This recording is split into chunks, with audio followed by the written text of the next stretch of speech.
돈이 없는데 그러니까 이게 단순화해서 얘기하자면 돈은 제한돼 있는데 문재인 케어를 해야 되지 않습니까? 네. 그러면은 방금도 말씀드렸듯이 보험료율을 올리기도 어렵고 국회에서의 그 국고 보전을 해주는 예산은 깎였고 그럼 그 돈을 다 어디서 충당하겠느냐? 결국 이 병원에서 뺏어갈 것이다. 수가를 더 이렇게 네, 병원에 주는 돈을 신병원에서 막 잘라가지고 그 공포감이 있는 거죠. 얘기하면 너무 웃긴 것 같아 이게. 뭐 그 문재인 정부의 문재인 케어가 사회주의 정책이다 이렇게 얘기하는 분들 사회주의한테 혼나본 적이 없어서 그래요. 사회주의한테 한번 혼나봐야 되는데. 이미 우리 민영화가 아니라 이미 우리 의료가 민영인 사회에 살고 있는데 네, 사실 네. 그때 구호도 잘못됐었죠. 네. 저희는 사실 민영화된 의료 시스템 세계에서 살고 있고 그때 문제가 됐던 건 영리화. 그래서 영리화죠. 네, 영리화가 네, 네. 문제였던 건데 네. 오히려 안철수의 세계에서는 이 일이 큰 일이 아닌 겁니다. 네. 제가 이제 추측하기로 왜 큰 일이 아니냐. 어차피 상관없거든요. 호남에서 욕먹고 DJ 배신자라고 하고 상관없거든요. 네. 버리기로 했기 때문에. 저 추측이죠. 네, 난 네, 버리기로 네. 했다. 나는 침몰하는 뗏목에서 가장 먼저 탈출하기로 했다. 나는 보수의 품에 안길 것이다. 유승민 얘기는 이대로 하겠다는 걸로 비춰지지 않습니까? 그렇죠. 네. 그러면 더 엉덩이 들썩들썩 하죠. 남경필 등등은. 지금 뭐 다 나가버려갖고 자유한국당의 김성태 품에 안깁시다. 뭐 이렇게 될 확률이 높아지고 있는 거예요. 지금 그렇죠. 상황이. 네, 네. 그런데 뭐 비정통 시사 팟캐스트 디스펙트 시즌3 76번째 방송입니다. 사회 맡고 있는 이재훈이고요. 디스펙트 함께 만드는 기자들 소개할게요. 네, 안녕하세요. 이재호 기자입니다. 네, 이재호 기자가 오늘도 역시 변함없이 이 자리에 왔는데요. 이재호 기자가 오늘 다룰 주제에 대해서 대학원에서 공부를 하고 있다. 이런 얘기를 들었는데 네. 어떤 공부를 하고 계신가요? 정확히는 지금 휴학 중이어서요. 네. 네. 이제 작년에 1년 공부를 했었고 보건정책학을 공부를 하고 있습니다. 제가 이제 세월호랑 메르스를 이제 몇 달에 걸쳐서 취재를 하면서 현장에서 좀 그 보건에 대한 관심이 많이 생겼고요. 그래서 네. 뭐 대학 야간으로 입학을 해서 작년에 1년 공부를 했었으나 올해 대선 취재랑 이런 것들 때문에 뭐 이런저런 일 때문에 잠시 쉬고 있는 상황입니다. 네. 오늘 대단하네요. 왜요? 한 명의 그 공부 전공자와 두 명의 환자가 의료에 대해서 지금 얘기를 한다. 그거 좀 적절한 비유네요. 뭐 여기가 병원이네. 네, 저는 일주일에 병원을 3번 가는 이 자리에서 아마 제일 많이 병원에 가지 않을까. 한글에서 제일 많이 가지 않을까. 네. 자신 있습니다, 병원 얘기는. 아니 근데 공부를 하는 건 쉬운데 하는 건 어려운데 까먹는 거 너무 쉬워가지고. 네네네. 뭐 괜찮습니다. 네. 네. 우리가 오늘 무슨 이 자리에 학문을 논하는 자리는 아니니까. 네. 지도교수 얼굴 못 본 지도 오래됐어요. 네. 미나 씨는 요즘 모병 치료는 계속 하고 계신가요? 약을 계속 먹고 네. 병원에 가는 날 가고. 하긴 뭐 예전에 이 자리에서 통풍 얘기 다 했었군요. 네. 네네네. 그리고 요즘은 좀 증상이 괜찮은 편인 건가요? 그게 시시각각 다르더라고요. 그러니까 제 생각엔 좀 추우면 약간 불편함이 느껴지는 것 같고, 네. 또 안 추운데 가면 또 좀 괜찮아지는 것 같고, 또 날마다도 다르고. 근데 엄청나게 뭐 이게 통풍 발작이다라고 느낄 정도로 아픈 적은 다행히 아직까지는 없어요. 네. 그때 예전에 병원 가기 전에는 한참 엄청 고통스러워 하셨잖아요. 밤에 막 잠도 잘 못 자고. 네, 그 이틀 동안 죽을 뻔했죠. 네. 근데 이제 지금 시기도 계속 조절하고 계신 건가요? 시기는 기본 그 시기를 조절한다는 게 뭐 고기를 안 먹는다거나 뭐 근데 그러지는 않고 그냥 먹는 거 자체를 별로 즐거워하지 않기로 했어요. 그게 가능합니까? 뭐 푸드파이터 이재훈 기자님은 뭐 그게 불가능하다고 생각할지 모르지만 하루에 5끼를 먹는 사람은 뭐 그게 불가능하다고 생각하겠지만은 뭐 저 하루에 5개 안 먹습니다. 그럼 여행 가면 하루에 5개 먹는 사람으로서는 그게 뭐 이해가 안 되겠지만 뭐 그거 뭐 힘들 것도 없어요. 그렇군요. 네. 하여튼 저랑 미나 씨가 오늘 아픈 사람들이기 때문에 오늘 이야기할 문재인 케어. 그리고 이 몸은 이재훈 기자님이 아플지 몰라도 네. 정신은 제가 더 아픕니다. 왜요? 그걸 왜요? 정신이 나간 사람이기 때문에 저는 더 아프기 때문에 결 무시하면 안 됩니다. 네, 그건 건강보험 적용 안 되지 않나요? 비교부양목 아닙니까? 네, 건강보험이 적용이 안 되고요. 그래서 저는 사실 관심도 없습니다. 문재인 케어 하든지 말든지. 네. 난 정신이 중요하다고요, 정신이. 연사흘 엄청나게 추운 날씨인데 청취자분들은 다 잘 계신지 모르겠습니다. 저희가 오늘 다룰 주제는 문재인 케어라고 하는 그런 주제인데요. 지난 주말에 의사들이 대규모로 1만여 명 정도가 서울 광화문 그 대한문 앞에 나와가지고 총궐기 대회라는 걸 열었습니다. 정부의 건강 설명해줘야죠. 네. 경찰 추산 몇 명인지. 그렇죠. 주최 추산 경찰 추산이 1만여 명이었던 거고. 아, 경찰 추산 네 1만이요. 주최 측 추산은 3만여 명 정도 네. 이렇게 나왔다 이렇게 얘기를 하고 있더라고요.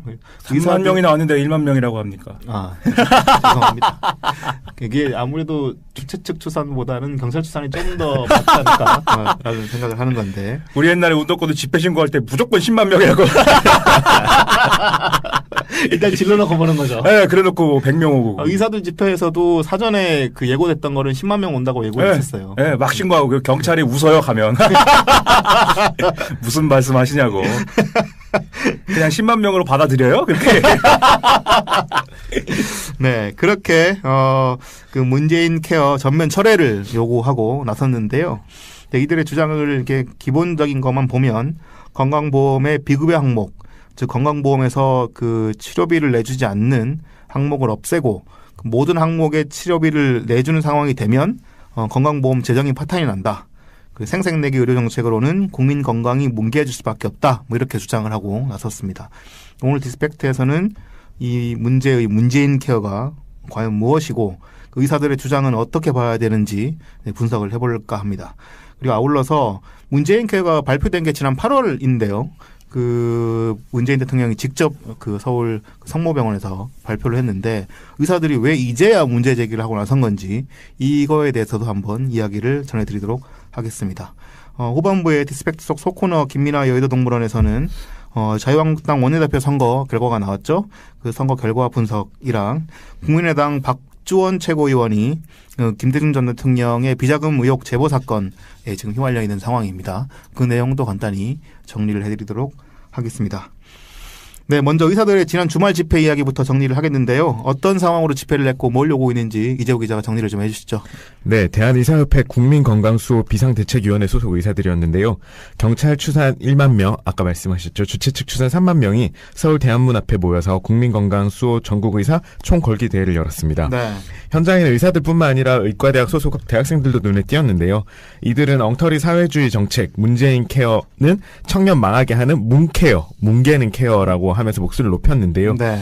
현장에서 의사들이 든 선심성 의료정책 결론은 재정 파탄, 저질 의료 강요하면 국민건강 뭉개진다고 적힌 손팻말과 현수막도 눈에 띄었습니다. 네, 네. 이필수 비상대책위원장은 현장에서 정부는 문재인 케어를 내놓으면서 의료 전문가 단체인 의료계와 어떤 협의도 하지 않았고 국민에게도 건강보험료가 인상될 것이라는 현실적인 문제를 제대로 설명하지 않았다.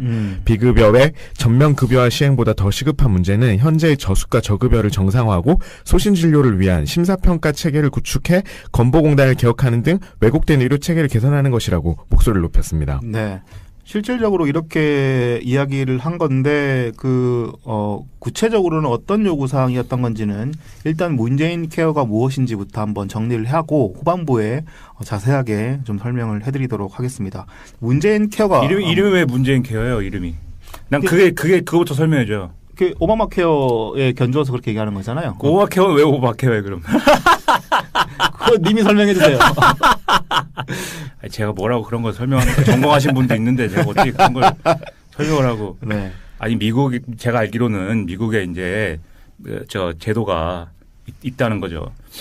미국은 우리는 그냥 생각하기에 마이클 시코 이런 거 봐가지고 야 미국은 의료 쓰레기다, 의료 네. 지옥이다 이렇게 생각하는데 거기도 무슨 제도는 있다는 거죠 어쨌든. 있죠, 네. 메디케어가 있고 메디케이드가 있는데 메디케어가 이제 고령층 일정 연령 이상의 그 환자들과 이런 것을 진료할 때 그 진료하는 내용에 대해서 이제 세금 보조를 해주는 게 이제 세금으로 보조를 해주는 게 메디케어고 네. 메디케이드는 저소득층 그 저소득층의 대상으로 해서 이제 의료 지원을 해주는 것인데 그 두 개를 빼면 그러면은 나이가 상대적으로 젊고 저소득층은 아닌데 하여튼 애매한 돈이 있는 사람들은 그 의료 지원 내용에서 빠진단 말이죠. 네. 고소득층은 다 사보험을 쓰고 네. 그래서 이 가운데 다각지대를 메꾸는 게 오바마 케어였는데 잘 안 된 것 같지만 네. 그래서 오바마 케어가 오바마 대통령의 핵심적인 이런 정책 브랜드가 되면서 우리 문재인 대통령은 오바마 케어 좋네 문재인 케어 이렇게 했다는 거죠. 네, 네. 오바마 케어의 케어는 사실 메디케어와의 어떤 연관성을 연상할 수 있는 물론 헬스케어도 있지만 예, 그런 부분이었는데 네.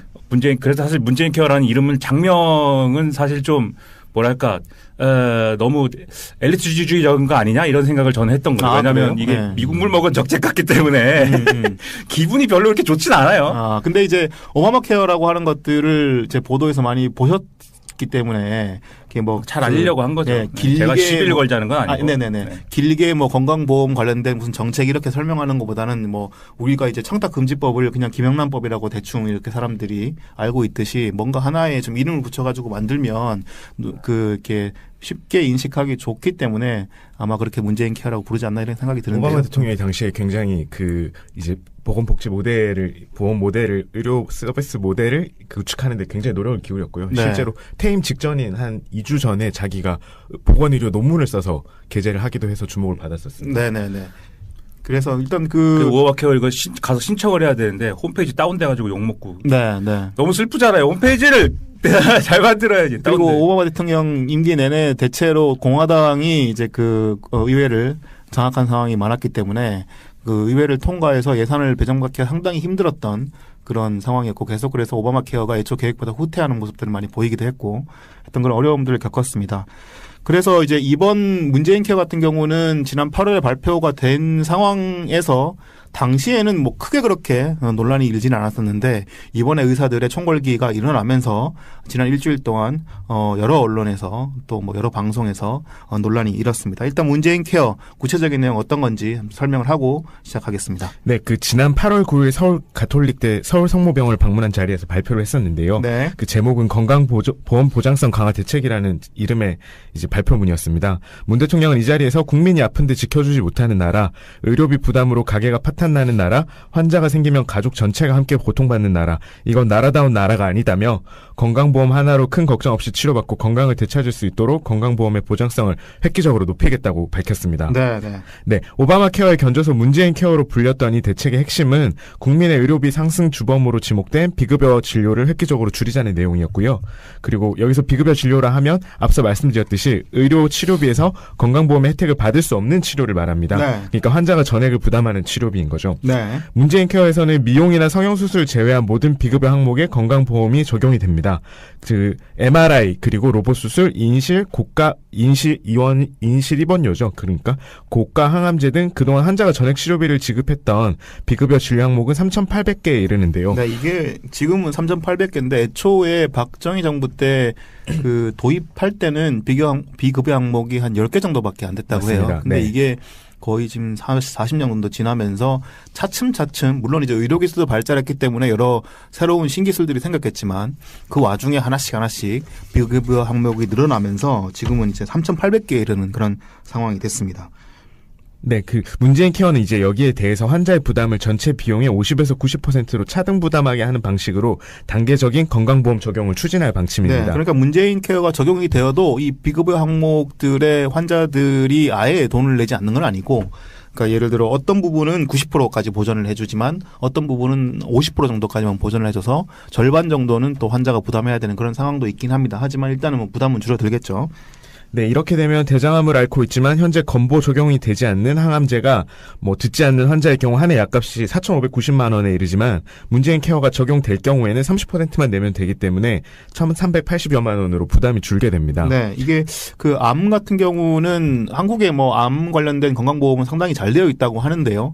그럼에도 불구하고 일부 고가의 약들이 아직까지 건보에 적용 안 되고 또 이제 비급여 항목으로 지정되어 있는 부분들이 있어서 여기에서 좀 이렇게 일반적인 약이 잘 듣지 않는 분들 이런 분들 같은 경우에 좀 어려움을 갖고 있는데 이번에 이제 그런 부분까지 다 급여 항목으로 포함이 되면 국가에서 지원을 해주게 되니까 거기에서 부담이 한 3분의 1 정도로 줄겠다 이런 얘기들을 문재인 케어가 발표됐을 때 한겨레 쪽에서 몇 분의 어떤 그런 사례 조사를 통해서 보도를 한 적이 있습니다.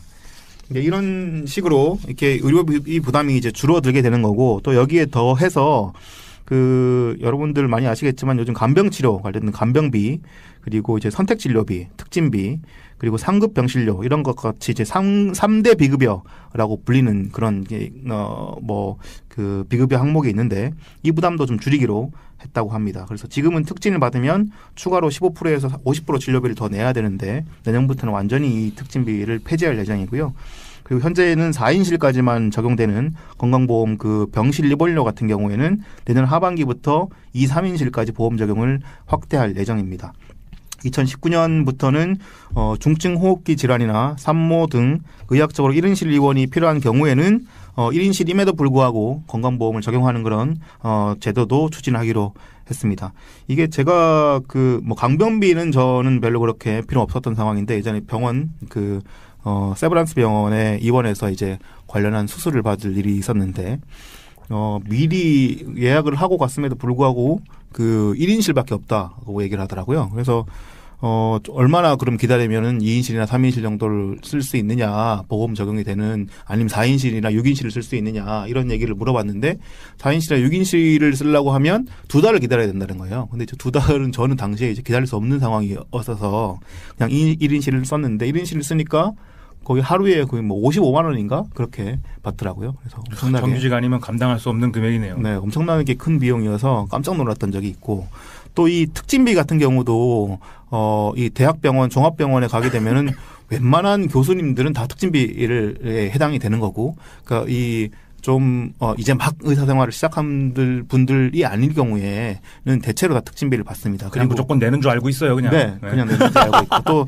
또 이게 좀 이런 식으로 뭔가 좀 이 특진비나 건강보험 이런 부분들이 생기니까 요즘 병원에서 대형 병원에서 그렇게 전문화되는 추세가 있기도 하겠지만 또 이렇게 환자들 입장에서 보기에는 그런 세부적인 어떤 그런 이 교수님들의 진료들을 너무 세부적으로 잘게 이렇게 나눠놨더라고요. 예를 들어서 저 같은 경우는 제가 여기 이 자리에서 몇 번 말씀드렸지만 투석 환자인데 투석 환자가 이제 이 투석하기 위해서는 이 왼쪽 팔에 혈관을 이렇게 수술을 해야 되는데 이 혈관 수술을 하는 거 아까 제가 말씀드렸던 수술이 그 수술입니다. 그 수술을 하는 의사 그리고 저의 신장의 수치를 점검하는 의사 그리고 이 팔의 어떤 혈관을 이 점검하는 의사, 수술하는 의사 말고 점검하는 의사가 다 따로 있더라고요. 그래서 이분들을 만나려면 다 따로 예약을 해야 되고 또 이 다 별도로 특진비랑 진료비를 내야 되는 그런 상황이어서 한 번 병원을 가게 되면 큰 병원을 가게 되면 제가 자주 큰 병원을 가는 건 아니고 보통에는 그냥 동네 내과에 가서 혈액투석을 받는데 1년에 한 2번 정도 큰 병원을 가게 되면 갈 때마다 보험이 적용됨에도 불구하고 엄청난 비용을 부담해야 되는 그런 상황으로 이어집니다. 근데 이제 그렇게 되면은 이번에 이런 3대 비급여 항목이 사라지게 되면 이런 부담들은 좀 줄게 되겠죠.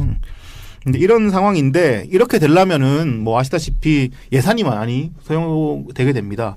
문재인 케어를 추진하기 위해서 얼만큼 예산이 필요한지 한번 정리를 좀 해보겠습니다. 네, 보건복지부는 문재인 케어를 실현하기 위해서 2022년까지 모두 30조 6천억 원을 투입할 계획입니다. 네. 문재인 케어가 완성이 되면 건강보험 보장률은 2015년 기준 63.4%에서 70% 수준으로 오를 것으로 전망하고 있는데요. 네. 건강보험 보장률이라는 것은 이제 의료비 총액에서 국가가 건강보험으로 비용을 부담해주는 비율을 말하는 겁니다. 네. OECD 국가들의 건강보험 보장률 평균은 80%인데요.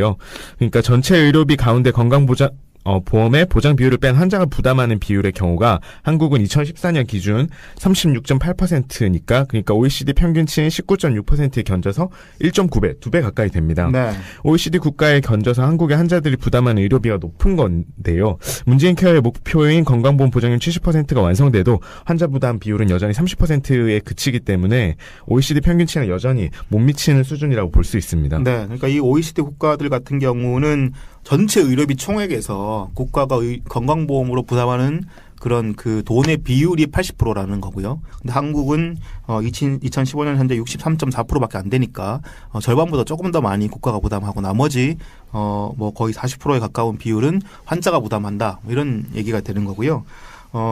이런 상황인데 이 문재인 케어를 2022년까지 이렇게 추진하게 되면 그 비율을 70% 수준까지 80%보다는 아직 못 미치지만 그래도 70% 수준까지는 올릴 수 있는 그런 상황으로 만들겠다라고 하는 겁니다. 여기에 투입되는 예산이 아까 말씀드렸다시피 모두 그러니까 지금 2018년, 19년 뭐 등 한 5년 정도죠. 5년 동안 30조 6천억 원인데 한국의 지금 1년 예산이 430 몇 조 정도가 되죠. 그러니까 거기에 비추어서 이 문재인 케어 예산에만 얼마나 투입될지를 한번 측정해 보시면 가늠이 될 것 같습니다.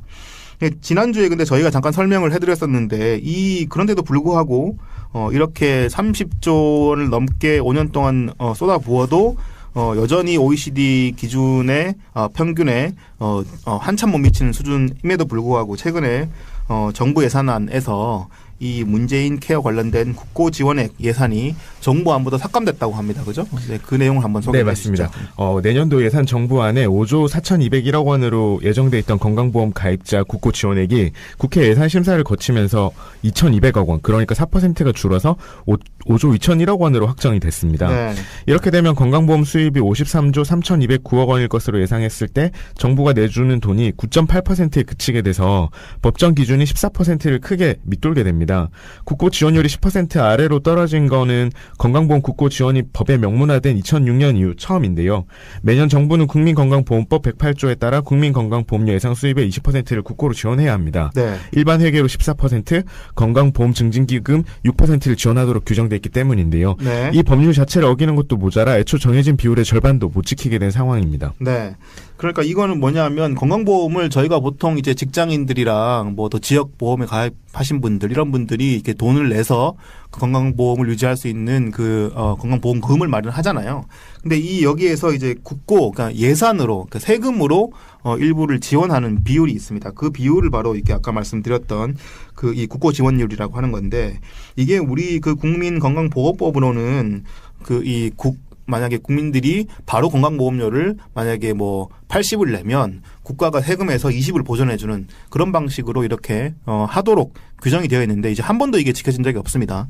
그런 상황에서 애초에는 그래도 그 이 20% 기준에서 10% 정도까지는 항상 국가가 세금으로 지원을 하는 그런 방식으로 유지가 됐는데 네. 이번에 예산이 삭감됨으로 해서 내년 예산에는 처음으로 그 10%대까지 무너지는 그런 상황까지 온 겁니다. 그래서 그만큼 문재인 케어를 통해서 이 투입하려고 하는 예산 규모가 이전보다 그렇게까지 엄청난 규모는 아님에도 불구하고 이 국회에서 논의하는 과정에서 문재인 케어 예산이 이렇게 삭감됐다라고 하는 부분이 결국은 문제였던 거고 지난주에도 설명을 드렸지만 예산안 전국에서는 이 사안이 잘 이슈가 되지 않아가지고 제가 지난주에 꼭 한번 소개를 해드리고 싶다라고 말씀을 드렸는데 바로 연이어서 의사들이 총궐기를 하면서 이슈가 돼버렸습니다. 그래서 이 애초에 정부가 그 건강보험이 이렇게 계속 뭐 아시다시피 이런저런 투자를 하고 있으니까 그러면서 이제 그 건강보험금이 흑자를 기록해서 21조 원 정도가 쌓여 있는 돈이 있습니다. 그래서 이 돈에서 절반 정도를 활용하고 여기에 이제 세금을 더 투입하고 이렇게 해서 그 건강보험의 이제 그 보장성을 강화하는 방향을 추진하고 이후에 건강보험을 내는 그 시민들이 내는 돈을 더 높여가지고 필요한 재원을 충당할 그런 계획이었는데요. 그런데 이제 이 또 예산안 논의 과정에서 애초에 3% 정도로 예상했던 그 건강보험 요율 그 인상률도 2.04%에 그치는 수준으로 결정이 됐습니다. 그러니까 결국은 건강보험의 국고 지원액도 애초에 계획보다 줄고 그 시민들에게 걷는 돈도 애초에 계획보다 줄어들게 된 거죠. 그러다 보니까 70%가 목표인 건강보험 보장성을 높일 재원이 부족해질 수밖에 없는 그런 상황에 처하게 됐습니다. 국가재정을 투입해서 건강보험으로 국민들에게 더 많은 혜택을 주면 좋은 거잖아요. 그런데 의사들은 왜 반대하고 나서는 걸까? 이 이유를 한번 살펴보도록 하겠습니다. 어떤 이유인가요? 네, 뭐 의사들의 불만을 좀 간단하게 이렇게 정리할 수 있을 것 같은데요. 예를 들어서 의사와 간호사 5명 혹은 6명이 투입돼서 건강보험이 보장해주는 인공관절 수술을 하면 병원이 60만 원 정도의 수입을 올린다고 합니다. 네네. 이는 의사들 주장으로는 의료진 인건비의 절반밖에 안 된다는 건데요. 병원은 건강보험이 인공관절 수술에 들어가는 재료비와 약값을 책정해준 대로 대로 받을 수밖에 없습니다. 결국 건강보험이 정해주는 의료 수가가 낮다는 주장인데요. 이제까지 병원들은 건강보험이 보장해주지 않는 3,800여 개 비급여 항목으로 수입을 보전해왔습니다. 네. 대학병원의 경우 선택진료비, 1, 2인실 병실료, MRI, 로봇 수술비 등으로 수익을 남겨왔고요. 그리고 대부분의 병원이 이렇게 비급여 항목에 열을 올리는 상황인데요. 그래서 적정 의료 수가를 보전해달라고 의사들이 정부에 요구하고 있는 겁니다. 네. 그래서 이게 사실 대형 병원의 경우에는 뭐 제가 뭐 의사도 아니고 모르지만 네. 비급여에 뭐 의존하지 않을 경우에 병원 운영이 어렵다 뭐 이런 생각은 이제 경영에 관계하는 의사들이 이제 많이 하는 것이고 네네. 문제 동네 병원인 것 같아요. 동네 병원이 네네네. 비급여 축소했을 때 우린 다 망한다라는 위기감이 엄청 큰 것 같고. 네, 이번에 집회에도 동네병원 의사들이 상당히 네. 많이 나왔다고 하더라고요. 네, 그리고 아까 뭐 저 의대 다니는 사람들 많이 나왔다고 했는데 네, 네. 그 사람들도 나중에 개원이가 나는 될 것이다라는 생각하는 사람들이 굉장히 다수겠죠. 아마 나 월급 인사나 하면서 뭐 이렇게 살기보다는 내가 야, 이 의사 되려고 얼마나 많은 자원을 집에서 투입해갖고 내가 의사가 어떻게 됐는데 딱 병원을 열어가지고 그걸로 막 사업도 막 하고 사람들 막 주사도 막 놓고 수액 막 놓고 해가지고 돈 엄청 벌 것이야. 뭐 그렇게까지 생각하진 않겠죠. 이제 제가 좀 오바해서 이제 얘기하는 건데 네네. 제가 뭐 늘 오바를 해야 되는 아무튼 그런 생각을 하니까 이제 나오는 거란 말이에요. 예를 들면 동네 병원에서 그 수입이 보전이 안 되니까 막 주사를 막 맞춰갖고 말이죠. 그래서 박근혜 전 대통령이 좋아하는 주사가 그래서 탄생한 거 아니에요. 네네. 그러니까 이런 문제들이 사실은 의료 파탄으로 가는 길이에요. 이게 비급여의 그 확대와 비급여에 편중된 이런 병원의 수익 구조가. 네네. 그래서 아마 이것과 관련해서 이제 의사들의 처지에 따라서 좀 불만의 양상이 좀 다른 건 사실인 것 같아요. 그렇죠. 어쨌든. 네, 네. 그래서 이제 한겨레 쪽에 전화를 걸어온 그 서울 노원구에 있는 의사회의 정책이사라고 밝힌 분이 있습니다. 근데 이분은 이제 그래서 동네에서 개업 일을 하고 계시는 분인데요. 이분이 불만의 핵심으로 건강보험 수가를 심사하는, 그러니까 건강보험에서 그 의사들이 진료한 비용을 보전해주는 그런 수가를 심사하는 건강보험 심사평가원이라고 있잖아요.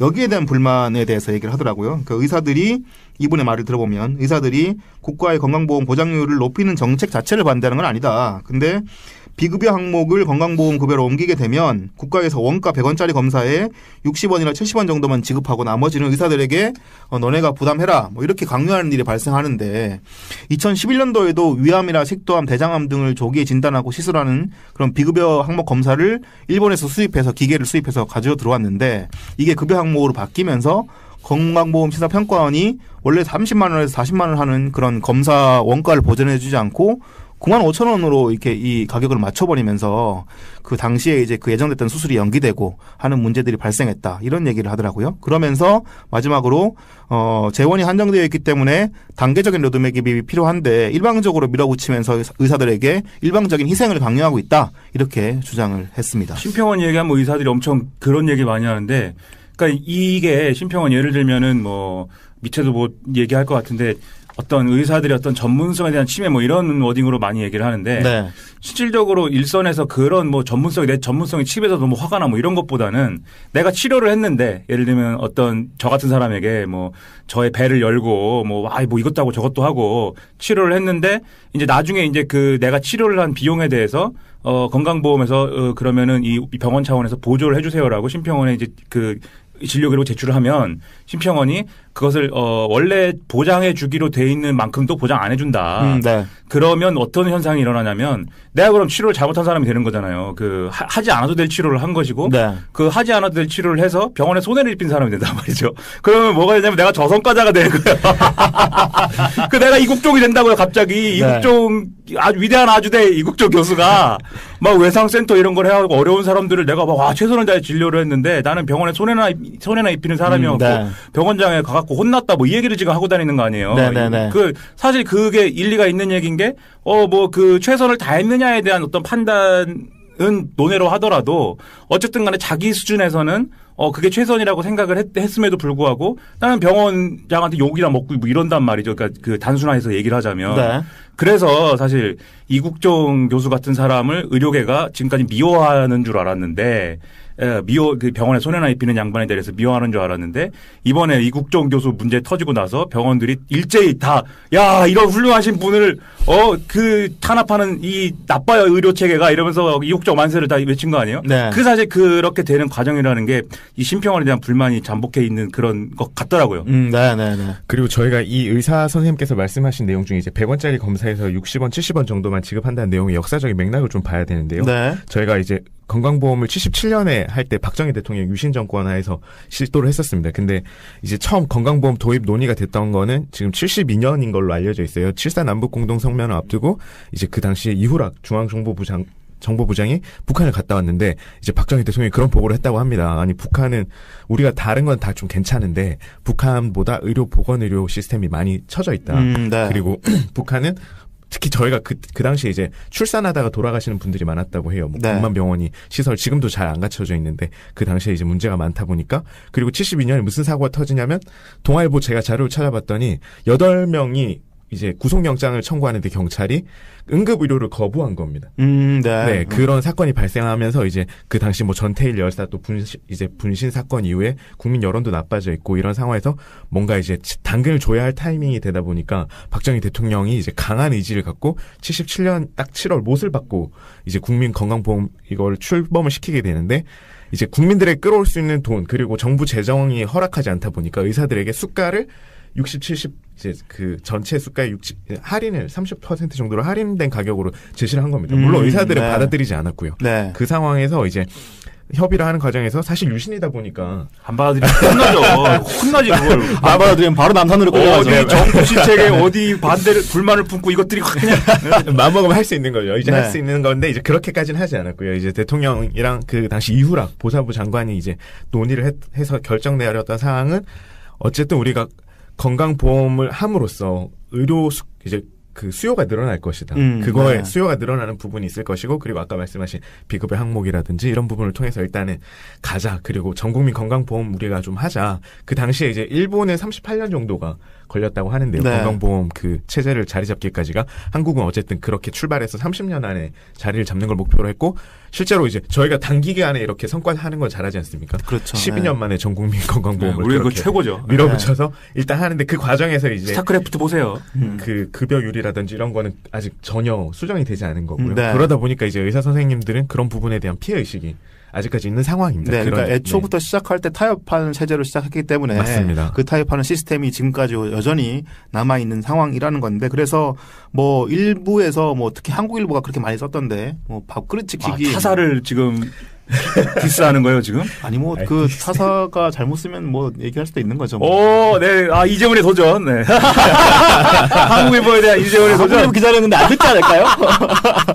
네, 그 밥그릇 지키기 이런 기사들이 나오던데 그 부분은 조금 포인트가 좀 어긋난 것 같고 그렇지만 좀 더 크게 봤을 때. 큰 대의를 봤을 때는 또 이렇게 그 문재인 케어가 가지고 있는 대의가 또 맞고 이런 부분의 상황이 있기 때문에 의사들의 어떤 투쟁 방향이 조금 잘못됐다 이런 얘기는 조금 이따가 할 수 있을 것 같습니다. 네, 맞습니다. 하지만 어쨌든 의사들이 나름 목소리를 내는 것에도 이유는 있다 이렇게 살펴볼 수 있는 것 같고요.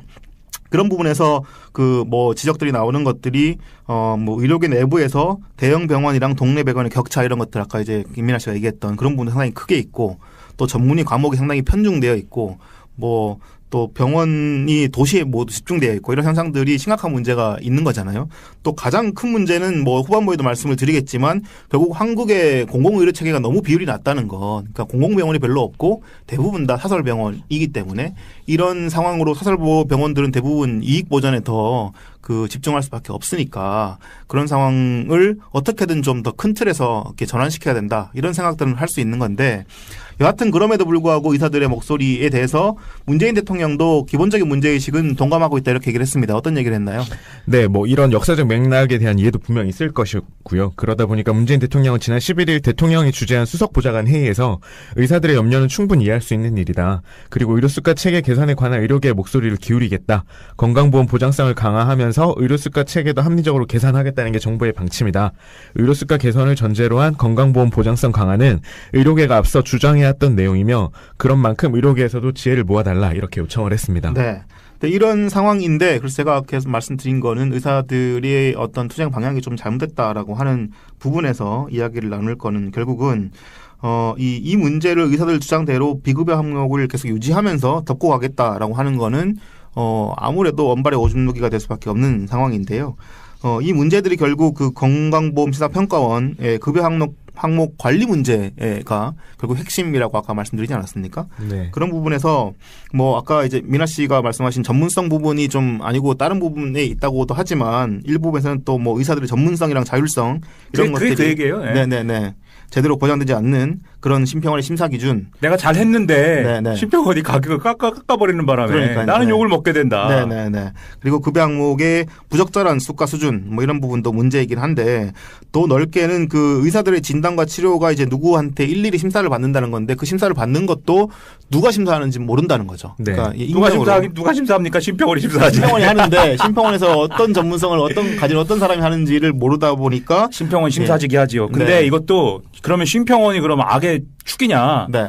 그 사실 뒤에서 얘기하겠지만 심평원도 나름의 고충이 있죠. 그렇죠. 네. 사람이 엄청 많아야 돼요. 이걸 뭐 전국의 병원들이 이걸 다 하고 있는데 그거를 다 심사해야 되지 않습니까? 네. 그 사람이 엄청 많아야 되고 전문성이 제고가 돼야 되고 그런데 그런 부분에서 예를 들면 심평원의 심사직을 엄청나게 늘려가지고 우리가 일자리 창출을 해보자. 그럼 어떻게 되겠어요? 또 난리 나요 그것도. 네. 그러니까 이것도 안 되고 그래서 심평원이 지금 안 그래도 문재인 케어 무슨 어쩌고 얘기 나와서 그러면 우리가 이 의료계 요구도 있고 하니 심사 체계를 좀 합리적으로 바꿔보고 뭐 이런 얘기를 하지만 그것이 과연 되겠느냐. 무슨 빅데이터 얘기하고 막 이러니까 빅데이터를 해가지고 뭐 심사를 뭐 어떻게 해요 그거를. 사람을 많이 뽑아야 되지 않을까요? 사람 엄청 많이 뽑아야 되는데. 최근에 네. 많이 뽑았었습니다. 네. 아 그래요? 네. 역시 뭐 제가 해봐야 뒷북이나 치는 얘기고. 아니요. 어쨌든 더 많이 뽑아서 어쨌든 국가 의료 시스템에서 심평원이 앞으로 해야 될 역할은 점점 더 커질 것 같은데. 제가 이제 주장하는 것은 네. 심평원의 이 기관의 역할과 이 임무의 문제이다라는 거죠. 그러니까 지금처럼 뒤에서 뭐 얘기하지만 건강보험이라는 게 있고 의사가 치료를 하고 그 치료한 비용에 대해서 청구를 해서 보험을 받는 형태잖아요. 지금이 보험금을. 즉 심평원이 하는 역할은 일종의 보험 조사를 하는 거잖아요. 우리 저 일반적으로 보험을 이제 신청했을 때 보험금 타려고 신청을 하면은 네가 정말 보험금을 탈 만한 일을 한 건지 이런 거를 심사를 하잖아요. 와서 그렇죠. 그 역할을 하는 거거든요. 네. 근데 그 역할을 하려고 하면은 심평원이 해야 되는 일은 재정을 지키는 역할이지. 네. 네가 치료를 잘했느냐 여기에 방점이 찍히는 게 사실은 아니라고요. 그렇죠. 그게 문제인 것이고 네. 그걸 바꿔야 된다고 요구를 하는 게 맞다는 거죠. 네. 그래서 방향성을 좀 그런 부분으로 포커스를 했으면 좋을 텐데 그렇지 않았고요. 또 이 그 문재인 케어 반대하는 방향이 또 잘못됐다고 하는 거는 앞서 말씀드렸듯이 이제 정부가 제출한 건보 국가 지원금 이걸 국회에 깎았잖아요. 네. 뭐 물론 이제 국회에서 타협하고 협의하는 과정에서 깎이는 거에 대해서 뭐라고 할 수는 없습니다만은 하지만 결과적으로는 어쨌든 그 이 문재인 케어 예산이 깎인 거니까 정말로 그 의사들이 말처럼 건강보험의 재정 건전성을 걱정하고 있다면 이런 그 국회 태도 야당의 이렇게 무분별한 어떤 그런 타협적인 어떤 그런 그 예산 깎기 이런 거를 비판해야 되지 않겠습니까? 네. 그래서 예산이 부족하다면 국가지원금을 더 늘리고 그 늘리는 국가지원금이 느린 상태에서 그 이 국민 건강을 위해서 이 보험료도 좀 더 올리는 방향으로 갑시다. 이렇게 얘기를 하는 방향으로 해서 국민 동의를 끌어내야 될 텐데 지금은 방향이 뭔가 약간 좀 아닌 상황이고 그래서 좀 의사들의 어떤 집회 시위에 대해서 여론이 그렇게 좋지 않은 방향으로 이어지고 있다 이렇게 볼 수 있을 것 같습니다. 말씀하신 것처럼 이제 국민 건강을 위해서 보험료율을 올릴 여지는 충분히 있다고 봅니다. 아까 전에 저희가 건강보험 보장률이 저희가 지금 63%고 네. OECD 평균이 70%라고 했는데요. 사실 저희가 이제 내는 소득 대비 저희 건강보험률은 현재 5.8% 6% 이 정도인데요. 네. OECD 국가 평균은 보통 한 10% 정도 된다고 그렇죠. 합니다. 그러니까 저희가 사실은 소득 대비 건강보험률은 조금 낮은 편이에요. 네. 그렇다 보니까 그 보장성이 조금 약한 부분에 대해서 그런 측면도 있는데 사실 정치인들이 그 말을 잘 하지 않죠. 왜냐하면 그렇죠. 네. 이게 표에 도움이 되지 않기 사실상 때문에. 뭐 세금이 네. 더 올라가는 그런 상황인 맞습니다. 거니까 그런 거에 중조세 대해서는 성향이 있어서 네. 그렇습니다. 뭐 저항이 강하지 않을까 이런 생각인 네네. 건데 그런데 뭐 많이들 그 여론조사가 나오고 했는데 뭐 당장 물론 결과가 나오면은 좀 여론이 안 좋을 수 있겠습니다만은 네. 많은 한국 국민들이 여론조사를 해보면 더 지급할 의미가 있다고 합니다. 뭐 네. 보건 복지 분야에 제대로 쓰여지기만 한다면 그 세금이나 건강보험 이런 것들을 더 낼 의미가 있다 이런 얘기들을 하고 계시니까 네. 많은 부분들의 시민의식들이 좀 많이 발전이 됐단 말이죠. 뭐 실제로 여론조사에서 보면은 뭐 8% 정도, 뭐 10%까지 올려서 보장성이 한 80%까지 보장이 된다면 더 낼 의향이 있다. 네. 그런 물론 조사들이 그거는 나오고 이제 그 여론조사하고 이제 실질적으로 네, 네, 느끼는 맞습니다. 이제 월급에서 빠져나가는 그런 그게 나오면 좀 달라지긴 할 거예요. 빠져나가는 그게- 마음이 월급도 아프죠. 월급이고 네. 이것도 사실은 한국의 이 모범적인 뭐 저 의료보험 체계지만 건강보험 체계지만 사실 이제 허점들이 있다고 보는 것 중에 하나가 지금 뭐 물론 개선의 과정이 있지만 네. 지역 가입자와 아, 직장 네, 가입자가 네, 네. 다른 것이고 네. 지역 가입자의 경우에는 지금보다 보험료 더 내라고 하면은 죽고 싶어요. 네. 지역 가입자잖아요, 내가 직업이 없어가지고. 네. 근데 하여튼 그 문제가 있고 그리고 지금 말씀하셨다시피 건강보험 요율 인상이라는 것은 결국 사업주한테도 부담이 될 거거든요. 그렇죠. 네. 그러면은 이게 일종의 경제 논리가 또 들어간단 말이에요. 네. 우리 경제가 너무 힘든데 이럴 수가 있느냐. 그리고 여기서 다 갖다 붙잡고 얘기를 하죠. 그럼 최저임금은 왜 인상했으며 뭐 이래가지고 막 엉망이 되기 때문에 사실은 정치권이 건드리기가 힘든 문제죠. 그렇죠. 네. 하지만 어쨌든 큰 방향으로 갔을 때는 언젠가는 그런 논의를 해야 될 것이고 또 뭐 아시다시피 위험성은 있지만 문재인 정부의 지지율이 지금 상당히 높고 또 문재인 정부가 추구하고 있는 방향성에 대해서 많은 시민들이 동의하고 계시기 때문에 물론 이제 막 너무 급하게 해서는 안 되겠죠. 그러니까 임기 내에 차근차근 이런 아닙니다. 부분들을 급하게 해야 됩니다. 아 그런가요? 네, 혁명을 네. 일으켜야 됩니다. 네, 그거는 우리의 생각이고요. 아, 우리의 생각이요? 내 생각이 아니고 큰일 날 말씀을 하시네. 아니 우리의 생각이고 큰일 날 문재인 한겨레에서 지금 정부가 혁명을 할 수는 없잖아요. 이미 정권을 잡고 있는데. 야, 혁명을 꿈꾸는 한겨레 기자 이재용 기자네요. 의료혁명. 체계바라 뭐 이런. 이제 오토바이 여행을 시작하시겠네요. 그러지 그러면. 마세요. 오토바이 사시겠네. 그렇지 않아도 어쩐지 한겨레 기자 덕질기에 오토바이 얘기가 나오더라. 이게 다 체계봐라 이런 것 때문에 그렇구나. 아니 근데 뭐 저랑 계속 그런 얘기를 하고 저랑 생각을 동의해 오셨으면서 갑자기 저에 대해서 또 왜 그러세요? 제가 언제요? 저 그런 적 없습니다. 저 이런 한겨레 식으로 혼자 발걸음을 빼고 한겨레 싫어합니다. 왜 그러세요? 아니 한겨레가 아니라 저는 이재훈이라고요. 나는 한겨레가 아니라 이재훈이다. 네. 아 저희 뭐 그 TK 특성 같네요. 내가 낸데 네. 한겨레 먹고. 이렇게. 죄송합니다. 제가 목소리를 높여가지고. 네. 자, 근데 이게 또 하나 궁금한 거는, 그 앞서 말씀드렸지만 문재인 케어가 발표된 게 지난 8월이잖아요. 네. 근데 의사들은 왜 8월 달에는 가만히 있다가 이제 와서 이러는 걸까요? 네, 이거 역시 최근 통과된 예산안과 관련이 있다고 볼 수 있겠는데요. 앞서 말씀드린 것처럼 건강보험 국고 지원액이 2,200억 원이나 삭감이 되고 건강보험 보험률도 예전보다 깎이니까 정부가 수가 보전 등의 예산을 쓰지 않고 모든 부담을 의사들에게 지우겠구나 싶었던 겁니다. 뭐 네. 예전에 트라우마도 있고요. 네. 이게 그 얘기죠. 돈이 없는데 그러니까 이게 단순화해서 얘기하자면 돈은 제한돼 있는데 문재인 케어를 해야 되지 않습니까? 네. 그러면은 방금도 말씀드렸듯이 보험료율을 올리기도 어렵고 국회에서의 그 국고 보전을 해주는 예산은 깎였고 그럼 그 돈을 다 어디서 충당하겠느냐? 결국 이 병원에서 뺏어갈 것이다. 병원에 수가를 더 이렇게. 네, 병원에 주는 돈을 신병원에서 막 잘라가지고 그 공포감이 있는 거죠. 나 얘기하면 너무 웃긴 것 같아 이게. 왜요? 그래갖고 우리가 거리에 나왔다. 네. 살려주세요. 너무 네. 웃긴 것 같습니다. 네. 그런 상황에다가 또 내년에 또 무슨 선거가 있다고 해요. 네, 의사협회가 내년 초에 의협 회장 선거를 치를 예정인데요. 네, 네. 선거에서 당선되기 위해서는 뭐 9월 선명성 등이 힘을 얻기 마련이고요. 역대 의협 회장 선거에서도 이는 증명된 바 있습니다. 네. 의사들의 이런 집단 행동은 2013년 원격 의료 도입 반대 이후 4년 만에 처음입니다. 네. 그러니까 의협 선거에서 뚜렷하게 어떤 목소리를 내고 선명성을 드러내는 어떤 그런 후보들이 이렇게 그 당선된 가능성이 크니까 네. 이런 부분을 나쁘게 얘기하면 약간 선동해서 나올 수도 있는 것이고 물론 그렇지만 앞서 말씀드렸던 것처럼 의사들이 문제의식이 있으니까 이런 선동이나 이런 부분에도 동조해서 나왔겠죠. 하지만 어쨌든 이런 선거 구도가 있기 때문에 좀 더 목소리가 더 강해졌다는 건 있다는 거 그 부분을 좀 생각할 수 있을 것 같고요. 또 하나 더 좀 재미있는 것이 이번 이제 의사협회 비상대책위에서 그 투쟁위원장을 맡고 있는 분이 거의 뭐 일베랑 거의 목소리를 같이 하는 그런 극우단체 대표를 맡고 있는 그런 사람이라고 해요. 어떤 사람인가요? 네, 뭐 거리에 나온 모든 의사들이 뭐 그처럼 극우 성향인 건 아니었고요. 자기들끼리도 불만 있을 거예요. 아 이거 괜히 나가가지고 일이 되는 거 아니야? 뭐 이런 생각이 네. 있을 거야 아마. 네. 그 이제 다만 비상대책위에서 투쟁위원장을 맡고 있는 사람 최대집이라는 사람인데요. 이름이 최대집입니다. 네, 최대집. 최대집입니다. 고집이 아주 셀 것 같네요, 사람이. 야, 좋다, 이름. 네, 약간 그 얼굴 뭐 생긴 거 가지고 얘기하기 좀 그렇지만 변희재 씨하고 좀 약간 인상이 비슷한 눈빛이랑 인상이 되게 비슷하더라고요. 무서운 말씀을 하세요.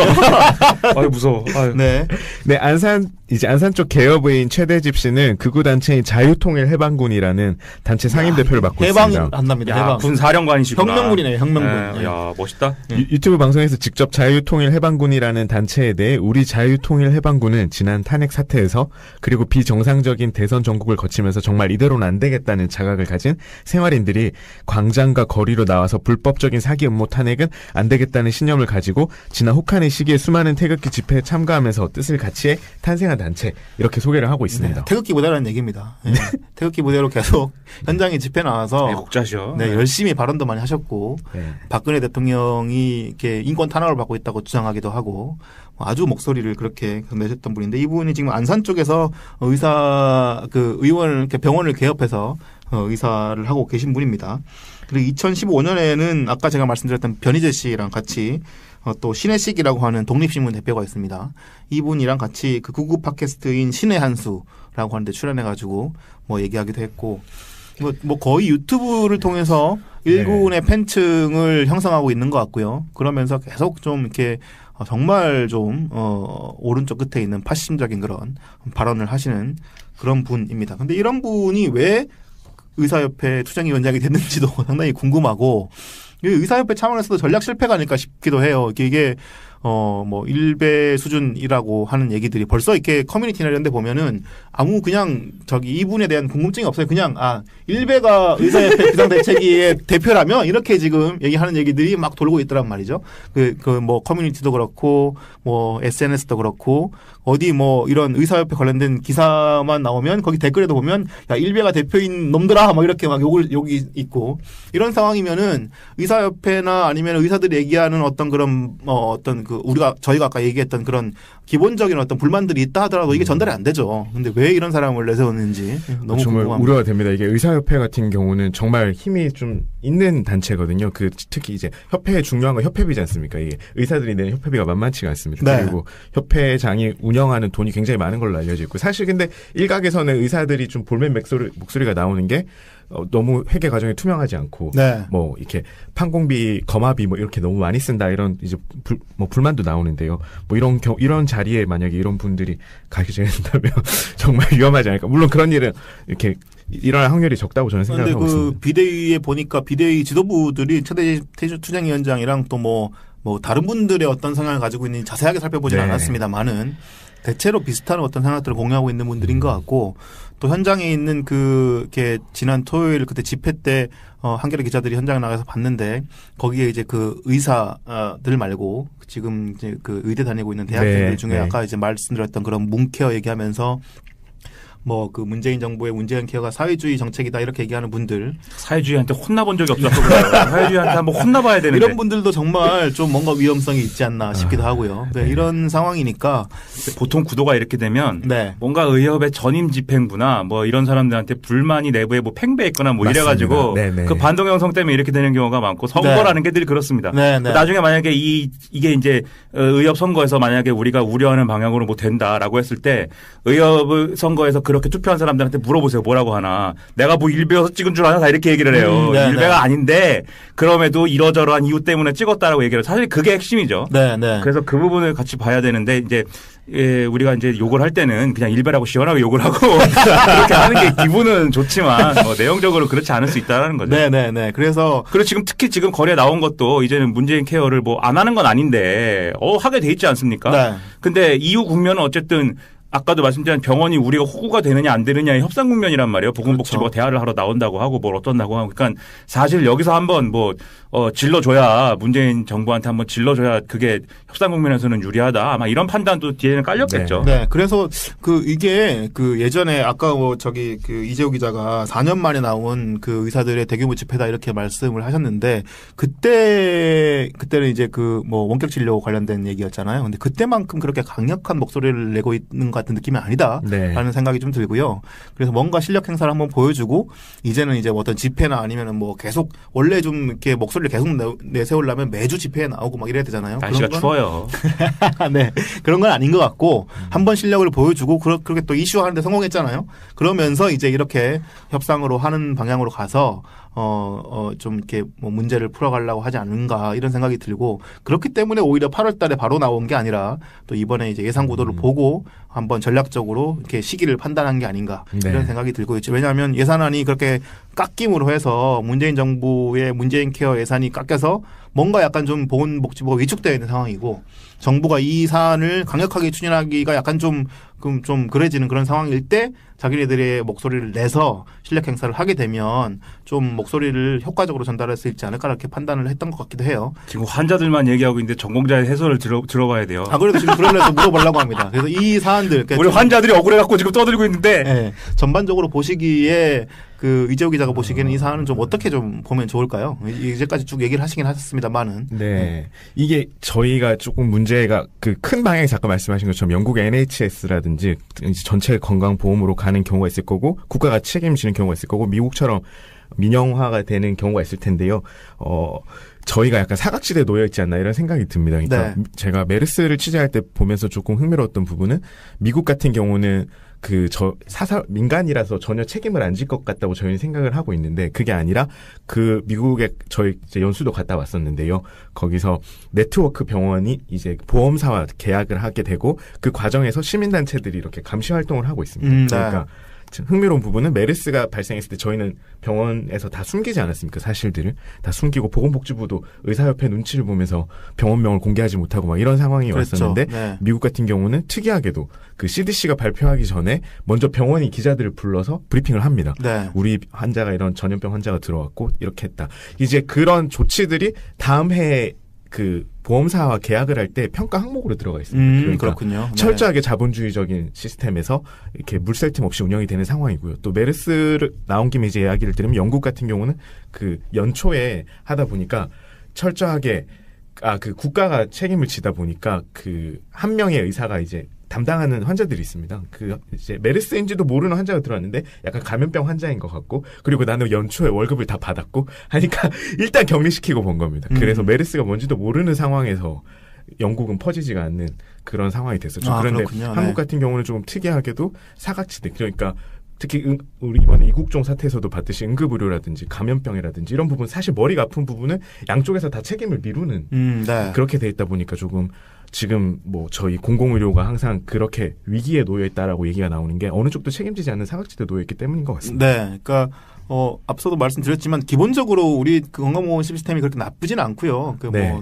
저도 개인적으로 경험을 해봤을 때 이렇게 개인 부담, 아까 제가 말씀드렸지만 일주일에 3번 병원 간다고 했는데 개인 부담이 그렇게 높지 않고 또 심지어 우리 국민연금까지 있어서 뭐 장애연금 이런 것들까지 보태면 상당히 그래도 이 국가 시스템에 대한 보전을 많이 받는 편인데 이런 상황들이 뭐 일반 환자들의 경우에는 그렇게 많이 보전을 받지만 특수한 경우가 생기고 네, 맞습니다. 또 소득계층이 낮은 사람들이 또 이렇게 좀 심각한 병에 걸리는 경향이 많고 그런 분들에 대한 사각지대에서 앞서 말씀드렸던 그런 공공의료 체계가 우리가 좀 잘 안 갖춰져 있다 보니까 이 공공의료 비율 같은 경우가 거의 10%도 안 되는 그런 상황인데 아까 앞서 말씀드렸던 미국 같은 경우에도 그렇게 자본주의적인 시스템이고 사설병원이 대부분에 불구하고 공공의료 비중이 30%는 된다 말이죠. 그리고 스웨덴이나 영국 같은 경우는 거의 공공의료가 90%가 넘는 상황이고. 그래서 그때 저희 뭐 의료 민영화 얘기 나왔을 때 계속 제가 말을 했던 게 이미 우리는 민영화가 아니라 이미 우리는 의료가 민영인 사회에 살고 있는데 사실 그때 구호도 잘못됐었죠. 네. 저희는 사실 민영화된 의료 시스템 세계에서 살고 있고 그때 문제가 됐던 건 영리화. 그래서 영리화죠. 네, 영리화가 네. 문제였던 건데 네. 또 그때도 항상 프레임이 잘못 짜여지기도 하는 일이 네, 있었습니다. 이제는 대체로 다 그 의료는 영리화라고 늘 말씀을 하시더라고요. 네, 네. 그래서 좀 바로 잡힌 것 같고. 근데 여하튼 사설병원들이 대부분인데 물론 사설병원들 중에도 대체로 좀 사명감 가지고 하시는 분들도 많이 계시고 한데요. 어쨌든 그래도 또 병원은 운영해야 되는 상황이 있지 않습니까? 근데 병원을 망하면 국가에서 보전해 주는 것도 아니고 그러다 보니까 이게 그 현실 한계상이라면 최소한 준공영화 정도는 돼야 되지 않나 이런 생각들이 좀 드는 거고 그렇다면은 국가가 좀 더 많은 돈을 투자해서 이런 그 이 의료 시설들은 이미 하설로 갖춰져 있으니까 그것들을 그 준공영화하는 시스템으로 해서 국가 시스템 안으로 좀 끌어들이는 방향으로 가지 않으면 이 그 뭐 사각에서 사설병원들이 이익관계를 추구하고 그쪽에서 어쨌든 이해관계에 매몰될 수밖에 없는 상황들은 변하지 않을 것 같습니다. 그러니까 아까 말씀하신 것처럼 저희가 훌륭하다, 저희 보건의료 시스템이 이제 좋은 편이라고 할 때 하는 그 평가하는 항목은 효율성입니다. 네. 그러니까 아까 말씀드린 것처럼 박정희 전 대통령이 건강보험을 이렇게 강력한 의지를 갖고 시행을 해서 짧은 시간 안에 전 국민 건강보험을 달성하고 뭐 싼 가격에 국민들이 이용할 수 있게 하는 효율성이 너무 뛰어나기 때문에 실제로 지금 동남아에 아직까지 건강보험이 제대로 정착이 안 된 국가들은 한국 의료 시스템 많이 배워간다고 합니다. 그렇죠. 하지만 네. 저희는 이제 좀 그 단계를 넘어섰기 때문에 이제 효율성보다는 조금 비용을 더 투입하고 뭐 국민들이 더 그 보험료를 내더라도 공공성을 좀 강화하는 방향으로 이제 나아갈 시기가 되지 않았나 이렇게 생각을 하고 있습니다. 네. 그게 되려면은 의료 불신이라는 차원이 좀 해소가 돼야 되죠. 그러니까 네. 이게 뭐 돌고 돌아서 근본적으로는 국민이 돈을 더 내야 돼요. 근데 국민이 돈을 더 낼 때 일반적으로 갖는 인식은 아씨 내가 돈 내가지고 저기 돈 많이 버는 의사들 배나 불리고 나는 네. 일생 후구고 이게 뭐냐 이제 이렇게 된단 말이에요. 그렇죠. 네. 그래서 그것이 해소돼야 되는데 그것이 해소가 안 되는 이제 여러 가지 이유가 있겠지만 저는 뭐 하여튼 뭐 좌파 이런 거 아닙니까? 좌파 운동권 이런 거 출신이니까. 네. 이른바 전 뭐 잘 모르는데 의료 전달 체계 이런 거 문제가 있다는 거죠. 1차적으로. 이 방금도 아까도 말씀드렸지만 대형 병원 이런 데는 사실 이런 정부 정책에 뭐 이렇게 되고 저렇게 되고 하는 거에 대한 직접적 타격은 사실 어떻게든 완충시킬 수가 있겠죠. 자기들이 가지고 있는 수단이 많으니까. 그런데 이 문제가 항상 되는 것은 이 1차 의료기관이라고 하는 동네 병원 이런 데 아니겠어요. 네. 가장 취약하고 가장 말이 안 되죠. 사람들이 환자 입장에서 가서 가장 잘 호구가 되는 게 동네 병원 가서 이제 뭐 진료받고 이럴 경우에 아예 신뢰를 안 하지 않습니까? 동네 병원에 대해서 네. 거의. 그리고 동네 병원이 그렇다 보니까 아주 쉬운 방법으로 자기 수익을 충원하려고 하고 그게 아까 말씀드린 주사 뭐 이런 거 사고 나잖아요. 네. 주사기 재사용해가지고 주사기 뭐 하나 얼마나 한다고. 근데 아무튼 그런 일들이 빈번하게 일어나고 다시 그게 의료불신이 되고 그런 일들이 많단 말이죠. 그리고 1차 의료기관이 강화가 또 안 되는 게 이 의료수가 이런 문제가 해결이 안 나니까 비싼 장비 도입을 안 해요. 네. 뭐 그러다 보니까 당연히 그냥 무조건 큰 병원 가라고 그러고 그럼 사람들이 일반적으로 그냥 큰 병원 가야 되는 줄 알고 큰 병원 중에서도 믿을 수 있는 데 가야죠. 네. 빅3? 뭐? 예. 그 중요한 세브란스 갔다면서요. 이전 기자님도 세브란스 가야 된단 말이에요. 세브란스는 저는 거기서 검진을 받아서 글로 간 거고요. 그래, 훌륭하십니다. 네. 저희가 한 가지 더 봐야 될 게 이제 사보험이 계속 커지고 있는 부분을 좀 주목을 해야 되는데요. 그러니까 건강보험이 쓰는 돈의 지금 7배 정도로 사보험이 쓰고 있다고 합니다. 그러니까 의사들이 이제 건강보험에서 도와주지 않으니까 사보험을 계속 이제 정부는 그냥 손 놓고 있고 사실 근데 그게 도입된 시기도 김대중 정부였던 걸로 기억하고 있어요. 네, 네. 그러다 보니까 뭐 여야를 떠나서 지금 전 이제 책임을 서로 방기하는 상황에서 사보험은 계속 커지고 그런 비급여 부분에 대해서 이제 사보험은 커버를 해주지 않습니까? 그러면서 이제 국민은 이중으로 돈을 지출하고 뭐 이런 상황도 좀 전체적인 큰 틀에서 개선을 할 그렇죠. 필요가 있습니다. 네. 그래서 저 같은 사람들이 이제 생각할 때는 예를 들면 어떤 요즘에 얘기 나오면 뭐 주치의제 이런 거 있잖아요. 그러니까 네. 지금 사람들이 평소에 그냥 이렇게 있다가 뭐 술 먹고 뭐 담배 피고 이러고 있다가 아프면 병원 가야 되는데 병원 가려니까 의사들은 다 못 믿겠어. 이제 네. 이게 문제니까 네. 그러면 일상적으로 일종의 이제 예방의료나 이런 차원에서 작동이 실제로 그게 될 수 있도록 주치의제라든지 무슨 뭐라든지 하여튼 물론 그것은 이제 공공의료 체계 구축과 맞닿아 있는 문제겠죠. 그렇겠죠. 네. 그런 차원에서 제도를 도입하자라고 말하고 싶은데 그렇게 되면 동네 병원 그 개원의들은 뭐라고 하겠어요. 그런 문제가 사실은 어렵죠. 그래서 저는 결론을 내렸죠. 이거 혁명을 해야 된다. 혁명을 해가지고 병원을 다 뺏어야 된다. 다 뺏어가지고 무조건 시킨 대로 안 하면 혼난다 그러고. 제가 좀 완화해서 중공영제를 얘기를 했는데 갑자기 혁명을 해가지고 다 뺐자고. 네, 병원을 다 뺏어야 돼. 병원 여러분은 그 수익을 걱정할 필요가 없어요. 병원을 해갖고 내가 수익을 내고 병원을 운영해야 되고 이런 걱정이 없어요. 국유화를 하기 때문에. 네. 그렇다는 겁니다. 뭐 제가. 네. 그렇게 하기엔 또 국민들이 공무원을 잘 믿죠.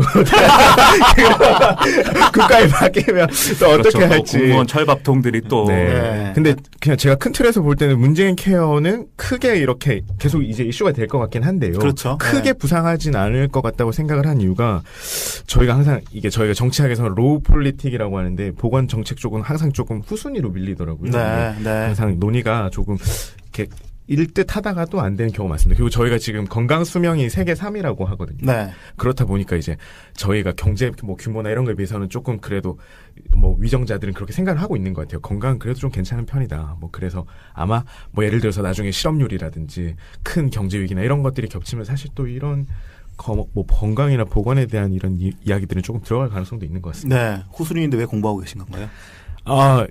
그럼에도 불구하고 제가 이제 공부하는데 뭐라고 그래요? 왜 그러는 거예요? 그냥 물어보는 겁니다. 네. 그래도 건강이 중요하지 않습니까? 저희 지금 분위기는 일 안 하고 왜 공부를 하고 그래 뭐 이런 분위기로. 왜 또 저를 그런 식으로 매도하십니까? 저는 한 번도 그런 생각을 한 적이 없습니다. 팀장님이시니까. 한결에 팀장님이시니까. 오늘 심지어 쉬는 날인데도 불구하고 이렇게 나와줘가지고 제가 얼마나 고마운데. 지금 쉬는 날인데 지금 강제로 동원한 거야. 지금. 아니요. 저도 강제로 동원하면 본인이 직접 혼자 나오겠다고 고용노동부 관계자. 지금 대통령도 지금 청와대 호통을 친 마당에 지금 누가 연차 내고 지금 일하러 오냐 이렇게. 연차가 아니라 어제 야근을 해가지고 야근을 저희는 밤늦게까지 하기 때문에 야근을 하면 다음날 쉬거든요. 근데 나온다고 해서 이렇게 야 나와서. 이런 횡포가 지금 횡포라니요. 한결에 큰 문제입니다. 이게 함량 미달도 함량 미달이지만 큰 문제입니다. 이렇게 착취가 일상화되고 이렇게. 죄송합니다. 제가 사과하겠습니다. 제가 미리 대책을 마련하지 못해서. 여러분 제가 사과를 쟁취해냈습니다. 사과를 얻어냈습니다. 여러분. 네, 중요한 문제인데요. 여러분들 아시다시피 또 그래서 이 문제가 앞으로도 계속 이슈가 될 것 같고 뭐 건강보험 문제가 아까 뭐 이재호 기자는 후순위에 밀릴 수 있다고 했지만 그건 정치권의 얘기인 거고 네. 시민들의 여론에서는 이런 부분들이 복지 정책하고 연관되어 있기 때문에 예민합니다. 예, 계속 예민하게 목소리가 나올 수 있고 하더라고요. 또 최근에 뭐 나온 기사들에 대한 어떤 그런 수요도 상당히 높고 네. 많은 분들이 어떤 궁금증을 해소하기 위해서 기사들을 많이 보시는 것 같더라고요. 그래서 저희도 이렇게 한번 방송으로 사안을 정리를 해드렸고요. 저희는 잠깐 쉬었다가 디스펙트 속 소코너에서 다시 찾아뵙도록 하겠습니다. 네, 조금 이따 봬요.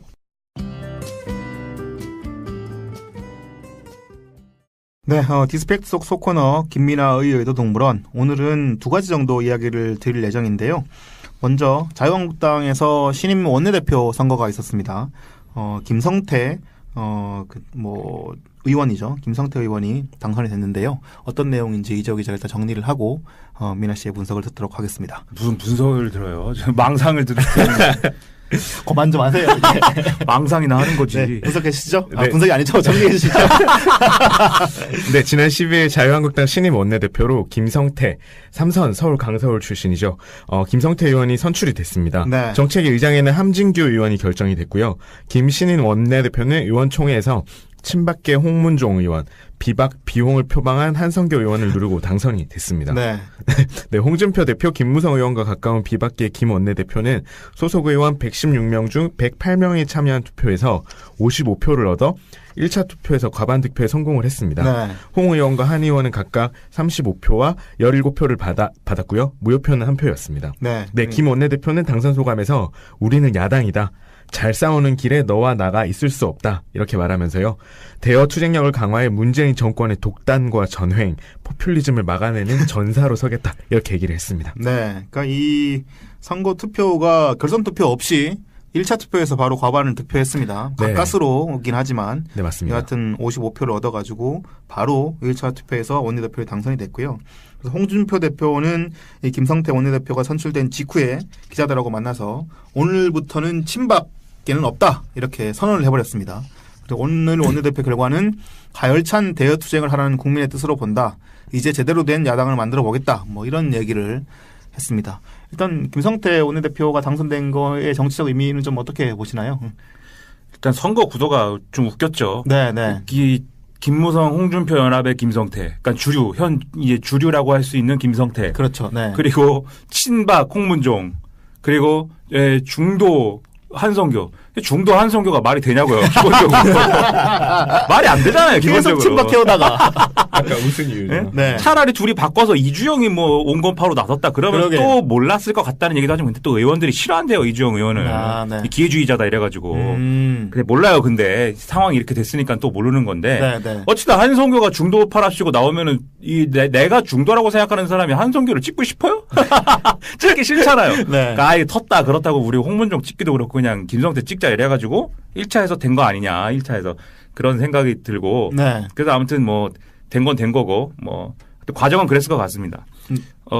김성태 의원은 뭐 자기 뭐 노동운동가 출신이라고 그러고 뭐라고 하는데 사실 노동운동가 출신이라고 뭐 하기보다는 저 노총 관료 출신인 것이고 네. 이 한국노총 출신들이 사실 여러 가지 워낙 규모가 크다 보니까 여러 가지 성향이 있어요. 그래서 지금 더불어민주당에 있는 사람도 있고 네. 지금 뭐 새누리당 아니 저기 지금 자유한국당에 있는 사람도 있고 여러 가지인데 그게 이제 원흉이 이명박 때 그 정책연대란 거죠. 그랬죠. 네. 이명박 때 한국노총이 정책연대를 해가지고 한국노총 출신들 상당수가 이명박 정권에 사실은 들어갔었습니다. 네. 그 중에 이제 물론 그 전서부터 이제 정치에 관여를 해오셨지만 어쨌든 그때 이제 과정에서 이상득하고 좀 이렇게 연결고리가 있었던 인물이 김성태 그 중에 하나가 김성태 의원이다 이렇게들 보는 것 같고 네.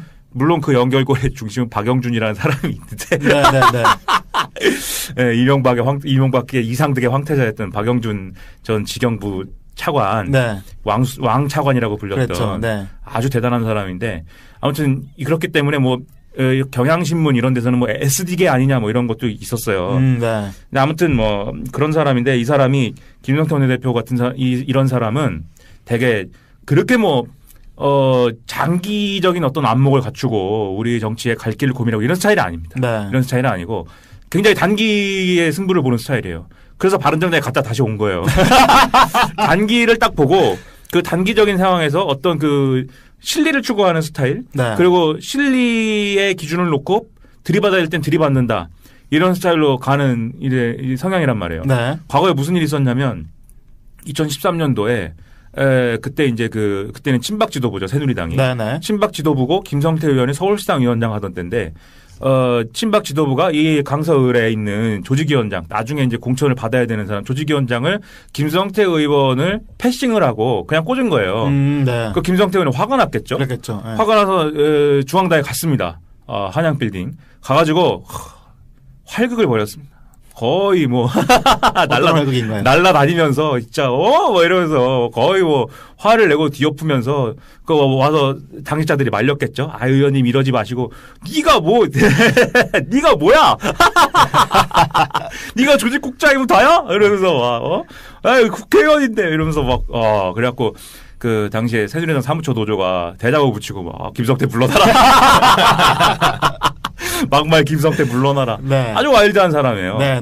그래서 이제 뭐 최근에도 특수학교 관련해서 네. 무릎 꿇은 그 학부모들 네. 그 이전에 그 특수학교 관련된 막 그 논쟁 있고 이럴 때 영상에서 막 손가락질하면서 막 또 막 욕하고 이런 모습이 찍혀가지고 또 한바탕 또 구설수에 올라섰죠. 그 특수학교가 무릎 꿇은 그 장소에도 가셨다가 그 얘기가 뭐 안 좋아질 것 같으니까 난 몰라 이러고 집에 갔잖아요.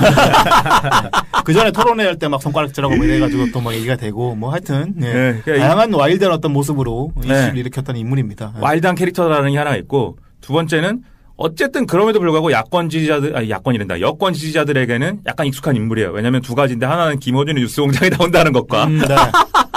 그 TBS 라디오 김어준의 뉴스공장에 고정 출연을 해서 안민석 의원이랑 뭐 거의 만담에 가까운 뭐 얘기를 많이 했어요. 그리고 또 하나는 우병우 청문회 때 국정농단 청문회 때 우병우한테 증인 똑바로 앉으라고 호통치고 이래갖고 지금의 이제 여권 성향 지지자들에게도 인상을 많이 나름 그 와중에 좋은 인상 준 인물이었는데 바른정당에서 복당을 해가지고 모르겠어요. 네. 아무튼 이런 성향을 갖고 있는 좀 특이한 인물이죠 사실은. 그렇죠. 그리고 영남 사람도 아니고 또 그래서 좀 특이한 일이다 이렇게 보는 거죠. 그래서 취임 일성은 문재인 들이받는다였습니다. 네. 이것은 지난 예산안 전국에서 정호태 원내대표가 예산안을 뭐 갑자기 합의를 해줘가지고 이 자유한국당 내부에서 그 정호태 원내지도부를 비판하고 뭐 이런 과정 속에서 이제 나름의 이제 생각을 해서 이제 갖고 나온 건데 그렇게 되면은 앞으로 이제 뭐 계속 자유한국당은 극단적인 스탠스를 계속 유지하는 상황이 되겠죠. 그렇겠죠. 근데 이런 극단적인 스탠스를 유지함으로써 사실 친박계하고의 충돌을 피할 수 있다라는 그런 이점도 있습니다. 김성태 원내지도부 입장에서는. 그러지 않아도 이 원내대표 선거를 지금 치러가지고 비록 함진규 의원을 정책위 의장으로 기용해서 이제 친박계를 좀 이 사람 친박계라고 하니까 친박계를 다독였다라는 측면도 있지만 앞으로의 과정에서 예를 들면 문재인 정권과 좋은 관계를 유지하고 협상을 뭐 하고 뭐 이렇게 되면은 친박계가 그걸 빌미로 해가지고 시끄럽게 할 수가 있으니 그렇겠죠. 나는 문재인 정권하고 강력하게 싸운다. 이걸 어필함으로써 친박계 불만 일단은 눌러보는 이런 액션으로 간단 말이죠. 네. 그렇게 될 경우에는 바른정당하고의 어떤 통합 논의라든가 이런 게 앞으로 좀 어려워질 수 있겠죠. 네. 물론 김성태 의원은 지금 취임 일성으로 문재인과 싸운다 이고 둘째는 보수 대통합을 위해서 내가 새 문만 열어놓는 게 아니라 대문을 내가 활짝 열겠다 이렇게 네. 얘기했어요. 김세현 바른정당 원내대표랑 만나서 아주 화기애애한 모습을 네. 보여주기도 하고. 네. 네. 그게 뭐냐면은 더 데리고 올 수 있다라는 얘기죠. 그렇죠. 네. 네. 그러지 않아도 바른정당에 엉덩이가 들썩들썩 하시는 분들이 경기도 포기하신 분도 있고 경기도를 포기한대요. 네. 우리 남경필 도지사 경기도 포기한다고 내가 깜짝 놀랐는데 야 근데 무슨 그게 토론회 근데 그것도 우리가 이게 갑자기 얘기가 새는데 네. 남경필 지사가 경기도 포기한다고 할까 뭐 이러고 할 게 아닌 게 그 토론회 주제가 서울이랑 경기도 합치자는 거잖아요. 그렇죠. 네. 그게 이제 이 초광역 경제권을 만들어 갖고 그 얘기가 뭐냐면 균형 발전은 안 한다는 얘기예요. 네, 불균형 발전해야 된다는 주장이기 때문에 그 과거에 김문수 도지사가 했던 메가시티 리전 뭐 이런 거랑 똑같은 거거든요. 그렇죠. 그렇죠. 사실 그거는 이제 정책적으로 비판해야 될 부분이 있는데 그냥 사실 뭐 경기도 포기하세요. 경기도 포기하세요. 뭐 이렇게 이제 웃고 넘어갈 건 아니고 그렇기 때문에 정의의 한겨레가 그것을 준엄하게 비판하고 한겨레 이재훈 팀장이 비판한다 이거죠. 네, 뭐 알겠습니다. 네. 김성태 의원은 처음 여유가 있었어요. 그날 그 토론회를 보면 이제 자기가 사실상 될 걸 알고 있었던 것처럼 했고 굉장히 강하게 대여투쟁 싸워본 놈이 잘 싸운다. 사실 그것만 계속 반복을 했었죠. 네. 5분의 발언 기간 동안에. 근데 이제 홍문종 의원 같은 경우는 조금 망설였고요. 홍홍 둘이서 잘해보겠다 뭐 이런 식으로 했었고 한성교 의원은 언론인 출신임에도 불구하고 이렇게 말을 잘 못하더라고요. 네, 말 잘 못하죠. 네, 분위기가 네. 김성태 의원으로 확 기울어 있는 상황이었습니다. 그날 네. 대체로. 그래서 김성태 의원이 원내대표 됨으로써 홍준표 대표는 사실 호랑이 등에 날개를 달았다기보다는 고양이 등에 날개를 달게 됐죠. 고양이 등에 근데 너무 이게 큰 날개를 달게 됐죠. 좀 의문인 게 네. 그 언론들이 어쨌든 다 친홍 김성태 이렇게 다들 보도를 하던데 네. 아시다시피 뭐 친홍이라고 하는 그룹은 잘 없잖아요. 거의 없죠. 네, 그리고 네. 김성태라고 하는 인물도 그렇게 친홍도 아닌 것 같고 네. 물론 전략적인 연대를 지금 김무성계와 그 뭐 홍준표 대표가 한 것 같은데 네. 근데 이제 친홍계라고 불릴 만큼의 그 영향력이 있어서 지금 55표라고 하는 표가 나온 건가요? 아니면 어쨌든 그냥 뭐 일반적으로 그냥 김성태가 될 것 같기 때문에 찍을 걸까요? 어떤 그 좀 봐야 될까요? 1차적으로는 친박계하고 어쨌든 간에 친박이라는 꼬리표 떼지 않으면 지방선거 안 된다라는 위기감이 굉장히 컸겠죠. 네. 이 자유한국당 의원들 입장에서는. 그렇죠. 네. 그래서 지방선거에 이기는 과정에서 쉽게 얘기하면 홍준표로 차도살인을 하는 거죠. 네, 네.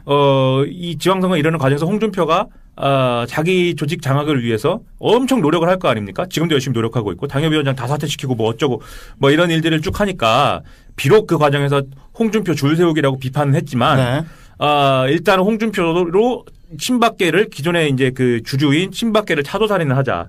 그 지방선거가 성적이 안 좋을 거란 말이에요. 네. 그러면 누군가 책임져야 되지 않습니까? 홍준표가 책임지겠죠. 그러고 나면 무게중심은 김성태와 김무성으로 쏠리는 것이고 네, 네. 홍준표가 구축해놓은 어떤 자기 조직 강화를 위한 그런 이제 반박, 비박 뭐 이런 라인들은 자연스럽게 김성태, 김무성과 함께 신주류를 형성할 것이다. 아마 이렇게 보는 측면이 있겠죠. 네. 그래서 이제 홍준표 얼굴 마담 설인데 홍준표도 뭐 그렇게 뭐 호락호락하게 넘어가고 싶지는 않겠지만 그렇죠. 네. 제가 볼 때도 그렇게 될 가능성이 커요. 네. 근데 어쨌든 홍준표 대표 입장에서는 고양이 등에 날개를 달았다고 하는 게 그동안 홍준표 대표 사실 고립돼 있었어요. 그렇죠. 네. 말을 뭐 그 페이스북에 쓰고 뭐 떠들어서 그렇지 원내 의원들 중에 친홍이라고 할 만한 사람 누가 있으면 몇 명 안 돼요. 네, 그러니까 지난번에도 한번 민아 씨가 설명을 해주셨는데 네. 주변에서 홍준표 대표의 입장을 대변해서 이제 좀 떠들어주는 그런 의원들이 있어야 네. 자기가 페이스북에 그런 걸 쓸 게 아니라 네. 그런 사람들을 통해서 뭔가 좀 이렇게 목소리를 내세우고 좀 그 이 정치력을 행사하고 이래야 되는 건데 그게 없으니까 본인만 맨날 페이스북에 글을 올려가지고 네. 막말해가지고 정치를 하는 그런 방식으로 해왔잖아요. 그리고 내가 독고다이다 이렇게 멋있는 척하고 네, 네, 뭐 독고다이고 싶어서 독고다인 게 아니고 원래 독고다일 수밖에 없으니까 그런 거지. 왕따면서 자꾸 독고다인 척하고 말이야, 네. 왕따끼리 이해해줘야죠 그래도 홍준표를. 그래, 차회적 왕따끼리. 그것도 그렇네요. 갑자기 슬퍼지네요. 제가 이해를 하겠습니다. 뭐 아무튼 그 양반이 어쨌든 그래서 없는데 그 원내에 교두보를 확보한 거죠. 김성태로. 어쨌든 간에 그게 뭐 5월 동지든 차도 네. 살인이든 어쨌든 간에 확보한 셈이 되고 그걸 통해서 뭔가 모색해 보지만 어쨌든 그것은 쉽지 않을 것입니다. 네. 그리고 한편으로는 또 김성태 의원이 그러면 앞으로 김무성의 호구인 것이냐, 김무성의 어떤 그 앞잡이인 것이냐. 사실 원내대표증 됐기 때문에 김성태 의원도 마냥 그러지는 않을 거예요. 네, 네. 그래서 이게 여러 가지로 복잡하게 맞물려 돌아가면서 자유한국당 내에서는 굉장히 여러 가지 상황들이 지방선거를 전후로 해서 있을 거예요. 그러나 그 실천적 결론은 뭐냐면 어쨌든 친박계의 와해와 친박계 진은혜라는 거죠. 네. 그래서 지금 가장 또 세간의 관심이 쏠린 게 그럼 최경환이 어떻게 되는 거냐의 문제 아니겠습니까? 네, 네, 네. 체포동의안은 어떻게 처리할 거냐. 사실 최경환 체포동의안이라는 게 웃긴 건데 안 하기로 했죠, 그냥. 그렇죠. 네. 어저께 이제 김성태 의원이 원내대표가 되고 나서 쭉 돌면서 셋이 주례회동을 가져가지고 우원식, 김동철, 김성태 이렇게 셋이 만나가지고 악수도 하고 넥타이 색깔도 맞춰갖고 왔어요. 네. 빨간색으로. 네. 네. 그렇게 뭐 얘기도 했는데 최경환 체포동의안을 표결을 안 하기로. 그러니까 체포동의안이라는 것은 국회에 보고가 돼야 되고 네. 본회의에 보고돼야 되고 보고된 지 24시간이 지나서 72시간 내에 표결해야 됩니다. 그럼 필연적으로 본회의는 2번 해야 돼요. 네. 그런데 이번 임시국회 회기가 끝나기 전에 본회의는 23일 하루로 잡혀 있습니다. 네.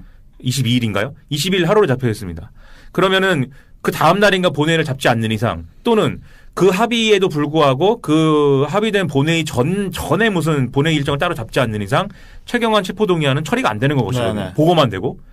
그렇기 때문에 하루만 잡는 걸로 본회의 날짜는 하루만 잡는 걸로 어저께 합의를 해버렸기 때문에 그러면은 뭐 최경환 체포동의안은 처리가 안 되죠. 네. 원래대로 하면은 김성태 원내지도부는 최경환 체포동의안 처리를 놓고 상당히 곤혹스럽거든요.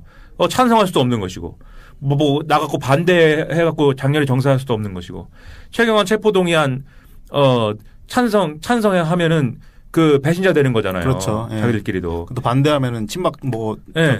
청산 제대로 안 하겠다는 거냐 이런 지탄을 받게 될 것이고. 예, 그리고 친박계들도 최경환 체포동의안 찬성하면은 우리가 호구냐 뭐 이렇게 또 반격의 빌미를 줄 것이고 그렇죠. 대단히 어려웠는데 네. 뭐 처리를 그냥 안 하기로 했습니다. 그러면 뭐 김성태 원내대표 입장에서는 가장 좋은 수를 받은 거죠. 네. 그래서 선물을 이렇게 또 그거 가지고 또 막 자기가 벌써부터 이렇게 네. 대여 강력한 목소리를 내서 표결을 하지 않기로 했다. 뭐 이렇게 네. 그 아전인수격으로 해석을 하고 있더라고요. 근데 또 친박계도 그것에 대해서 좋아하는 분위기는 아닌 것이. 네, 네. 왜냐하면 의원의 불체포 특권이라는 것은 회기 내에만 적용되기 때문에 지금 이 임시국회 회기가 23일 날 끝난단 말이에요. 네. 그 24일부터는 검찰이 뭐 잡아갈 수 있어요. 그렇죠. 그러면 뭐 네. 잡혀가겠죠, 뭐 최경환이. 그러니까 사실은 친박 입장에서는 체포동의안 반대 표결을 막 해가지고 어떻게 협상을 잘 해가지고 반대 표결을 대세로 만들고 최경환 체포동의안 부결시켜가지고 체포동의안이 부결이 되면 그것은 영장 기각이거든요. 네. 그렇기 때문에 최경환을 구해냈어야 되는 것인데 뒷문을 씩 열어준 거죠. 최경환을 네. 잡아가라 검찰이. 누가 잡아가느냐. 윤석열이 잡아가죠. 윤석열 지검장이 잡아간다. 네. 그걸 뒷문을 열어준 것이기 때문에 기분이 100% 좋지 않습니다. 네, 네. 그런데 어쨌든 간에 그 정도 선에서 뭐 고개를 끄덕여 줄 정도의 효과는 된다고 생각하는 거죠. 그런데 여기에 또 함정이 있는 건 지금 잡혀갈 위기에 처하신 분이 최경환 혼자가 아니라는 것이죠. 그렇죠. 네. 뭐 이우현 의원이라든지 이우현 의원의 경우에는 검찰이 오라고 그러는데 오지도 않고 말이죠. 그리고 뭐 다른 자꾸 뭐 아프다 그러고 그리고 어제 동아일보에 난 거는 그동안 전화를 하면서 사건 관계자들하고 말 맞추기를 열심히 하셨다더라. 증거인멸 아니겠습니까? 네. 그러면 그 구속영장을 청구해야 되겠네요? 이렇게 생각하게 되잖아요. 네, 영장 떨어질 아주 그 좋은 빌미를 네. 제공한 거죠. 더군다나 그 검찰은 누구의 검찰입니까? 문무일의 검찰입니까? 윤석열의 검찰이에요. 막 청구하죠. 구속영장 많이 해야 되지 않았습니까? 지금 자꾸 네. 기각이 되는 바람에 그게 기각이 안 됐으면 그 소리 안 들었을 텐데 자꾸 법원에서 기각되는 바람에 구속영장 많이 하냐? 맥도날드도 기각됐다. 뭐 이렇게 되니까 아주 곤란해졌는데 그러면 그 이우현 의원에 대해서도 구속영장 청구할 가능성이 높아지죠. 그렇죠. 20일 날 3차 조사한다고 불렀다는데 만약에 이우현 의원에 대해서도 체포동의안을 국회에 근데 그렇게 안 할 것 같은데 네. 해버린다라고 할 때는 국회는 대단히 이제 곤란해지는 거고 그럴 경우에 우리가 뭐 이렇게 해야 되냐 자유한국당 의원 다 잡아갈 거냐 이런 분위기가 형성돼서 또 김성태 원내지도부는 곤란해질 수도 있다. 그런데 뭐 가능성이 높지는 않은 것 같습니다. 네.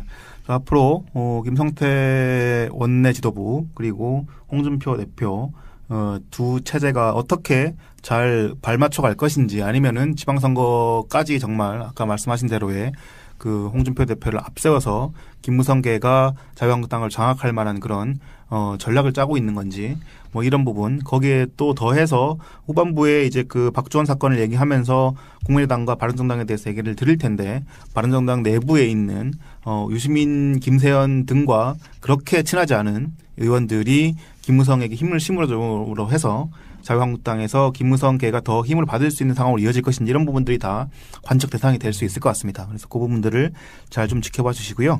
두 번째 사건은 박주원 국민의당 최고위원이 그 이제 2008년에 있었던 김대중 전 대통령 관련된 폭로 건 무혐의로 드러난 사실 무근으로 드러난 건데 여기에 대한 폭로의 주인공이었다 이런 얘기가 지금 보도가 경향신문 보도로 됐습니다. 네, 어떤 내용인지 정리를 좀 해주시죠. 네, 이명박 정부 출범 초인 2008년 10월 국회에서 불거진 김대중 전 대통령의 100억 원짜리 양도성 예금 증서 의혹 제보자가 박주원 국민의당 최고위원인 것으로 확인이 됐습니다. 네. 여야 갈등을 불러왔던 DJ 비자금 100억 원짜리 양도성 예금 증서 의혹은 당시 주성영 한나라당 의원이 제기했었고요. 검찰은 오랜 수사 끝에 허위 사실로 사건을 종결했었습니다. 네. 네, 당시 주성영 의원이 이 제보를 토대로 국정감사에서 DJ 비자금 의혹을 제기한 2008년 10월은 국세청이 노무현 전 대통령의 후원자인 태강실업 박연차 회장에 대한 세무조사를 한창 진행하던 때였습니다. 네. 이 때문에 이명박 정권이 촛불 집회로 인한 정치적 위기를 모면하기 위해 노무현 전 대통령에 이어 DJ 비자금 의혹까지 정치 쟁점화를 시도했을 가능성이 제기되고 있는 상황입니다. 네. 그래서 이 주성영 의원이 당시에 이런 폭로를 했다가 그 김대중 전 대통령 쪽에 고소를 당했고 결국은 그 이 허위 사실이었기 때문에 벌금형 300만 원인가 그렇게 형을 받고 했던 사건입니다. 근데 이게 문제가 되는 거는 뭐 이분 박주원이라고 하는 사람이 누구인지를 알게 되면 이게 왜 문제가 되는지를 알게 되실 텐데 지금 국민의당 또 그 친안철수 최측근으로 어쨌든 최고위원을 맡고 있기 때문에 자꾸 안철수 주변에 이런 네. 이상한 문제를 일으키는 사람들이 생긴다. 이런 상황이기 때문에 이제 이슈가 된 거고요. 일단 그래서 박주원은 누구인지에 대해서 한번 정리를 해보도록 하겠습니다. 네, 박주원 국민의당 최고위원은 정치권보다 검찰에서 더 유명한 인물인데요. 네. 1982년 수사관으로 검찰에 입문을 했고 서울지검 특수부와 대검 범죄정보기획관실에서 오래 근무를 했습니다. 그리고 범죄정보를 주제로 법학 박사학위까지 받은 법정계의 신하 같은 입지전적 인물이었는데요. 네. 2000년대 초 내사 도중 현직 검사장으로부터 외압을 받았다고 폭로해 현직 검사장을 평검사로 강등시킨 일화가 유명합니다. 네. 그리고 2005년 검찰에서 퇴직한 뒤에 이듬해 지방선거에서 한나라당 간판으로 경기 안산시장에 당선이 됐고요. 네. 박 최고위원은 당시 이명박 전 대통령, 이재호 전 의원과 가까웠고 그 영향으로 2006년 안산시장 공천을 받은 것으로 알려져 있습니다. 네. 네, 하지만 2010년 3월 건설사 대표한테서 1억 3천만 원 뇌물을 받은 혐의로 검찰에 구속됐다가 2013년 2월 무죄 판결을 받아내고 부활에 성공을 했습니다. 네. 네, 박 최고위원은 지난해 초 국민의당 창당 때 합류를 했고요. 이어 4.13 총선에 출마, 안산 상록갑에 출마를 했다가 낙선했습니다. 네. 당시 국민의당은 신생정당의 한계 탓에 모든 지역의 후보를 내기 어려운 상황이었고 이 과정에서 보수정당 출신 의사들이 합류를 했는데요. 국민의당 관계자는 한나라당 출신이어도 시장을 지낸 박 최고위원 정도면 고스펙에 해당돼 안 받을 이유가 없었다 이렇게 말을 했습니다. 네. 네. 박 최고위원은 지난 8.27 전당대회에서 최고위원에 선출된 뒤로 바른정당과의 통합에 적극 찬성하며 안철수맨의 길을 걸어왔습니다. 네. 이 그 국민의당에 합류한 사람들 중에서 그러니까 그 이전 한나라당 쪽에 있는 친이계들 네. 쪽 의원들이나 아니면 정치인들이 꽤 있었기 때문에 그래서 이제 그 대선 직전에 안철수가 친 MB다 뭐 이런 얘기가 나와서 그 대선 토론회 때 제가 이명박의 아바타입니까? 이런 얘기를 했던 아주 유명한 일화가 있죠. 문재인 후보님께 질문 하나 드리겠습니다. 제가 MB 아바타입니까? 네, 정말.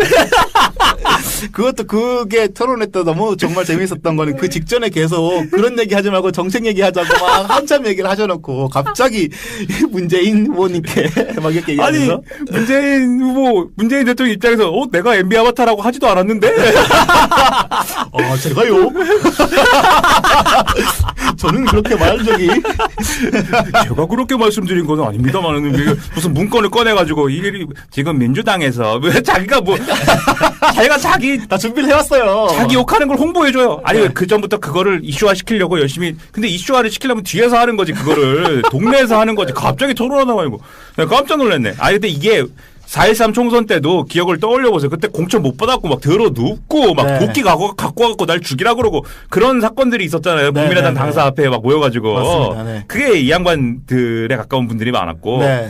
그 비슷한 사람인 거죠 뭐. 네. 그래서 여하튼 그 한나라당 쪽에서 활동을 하다가 정치적으로 약간 팽당했다는 느낌을 받고 이제 국민의당에 와서 뭔가 좀 부활을 노려보고 또 심지어 국민의당 최고위원까지 친한철수 측근에서 활동을 해왔던 사람인데 이 사람이 더불어민주당의 양대 거물 정치인들이 두 분 계시잖아요. 돌아가신 분들이지만 김대중 전 대통령이랑 노무현 전 대통령이 있는데 그중에서 김대중 전 대통령의 사실 무근인 비자금 의혹에 대해서 그 제보를 검찰 쪽에 수사관을 했으니까 그런 자료들이 많이 있을 거 아닙니까? 네. 그런 거를 주성영 같은 검찰 그 쪽에 이분 검사지만 검사 출신인 주성영에게 줬다.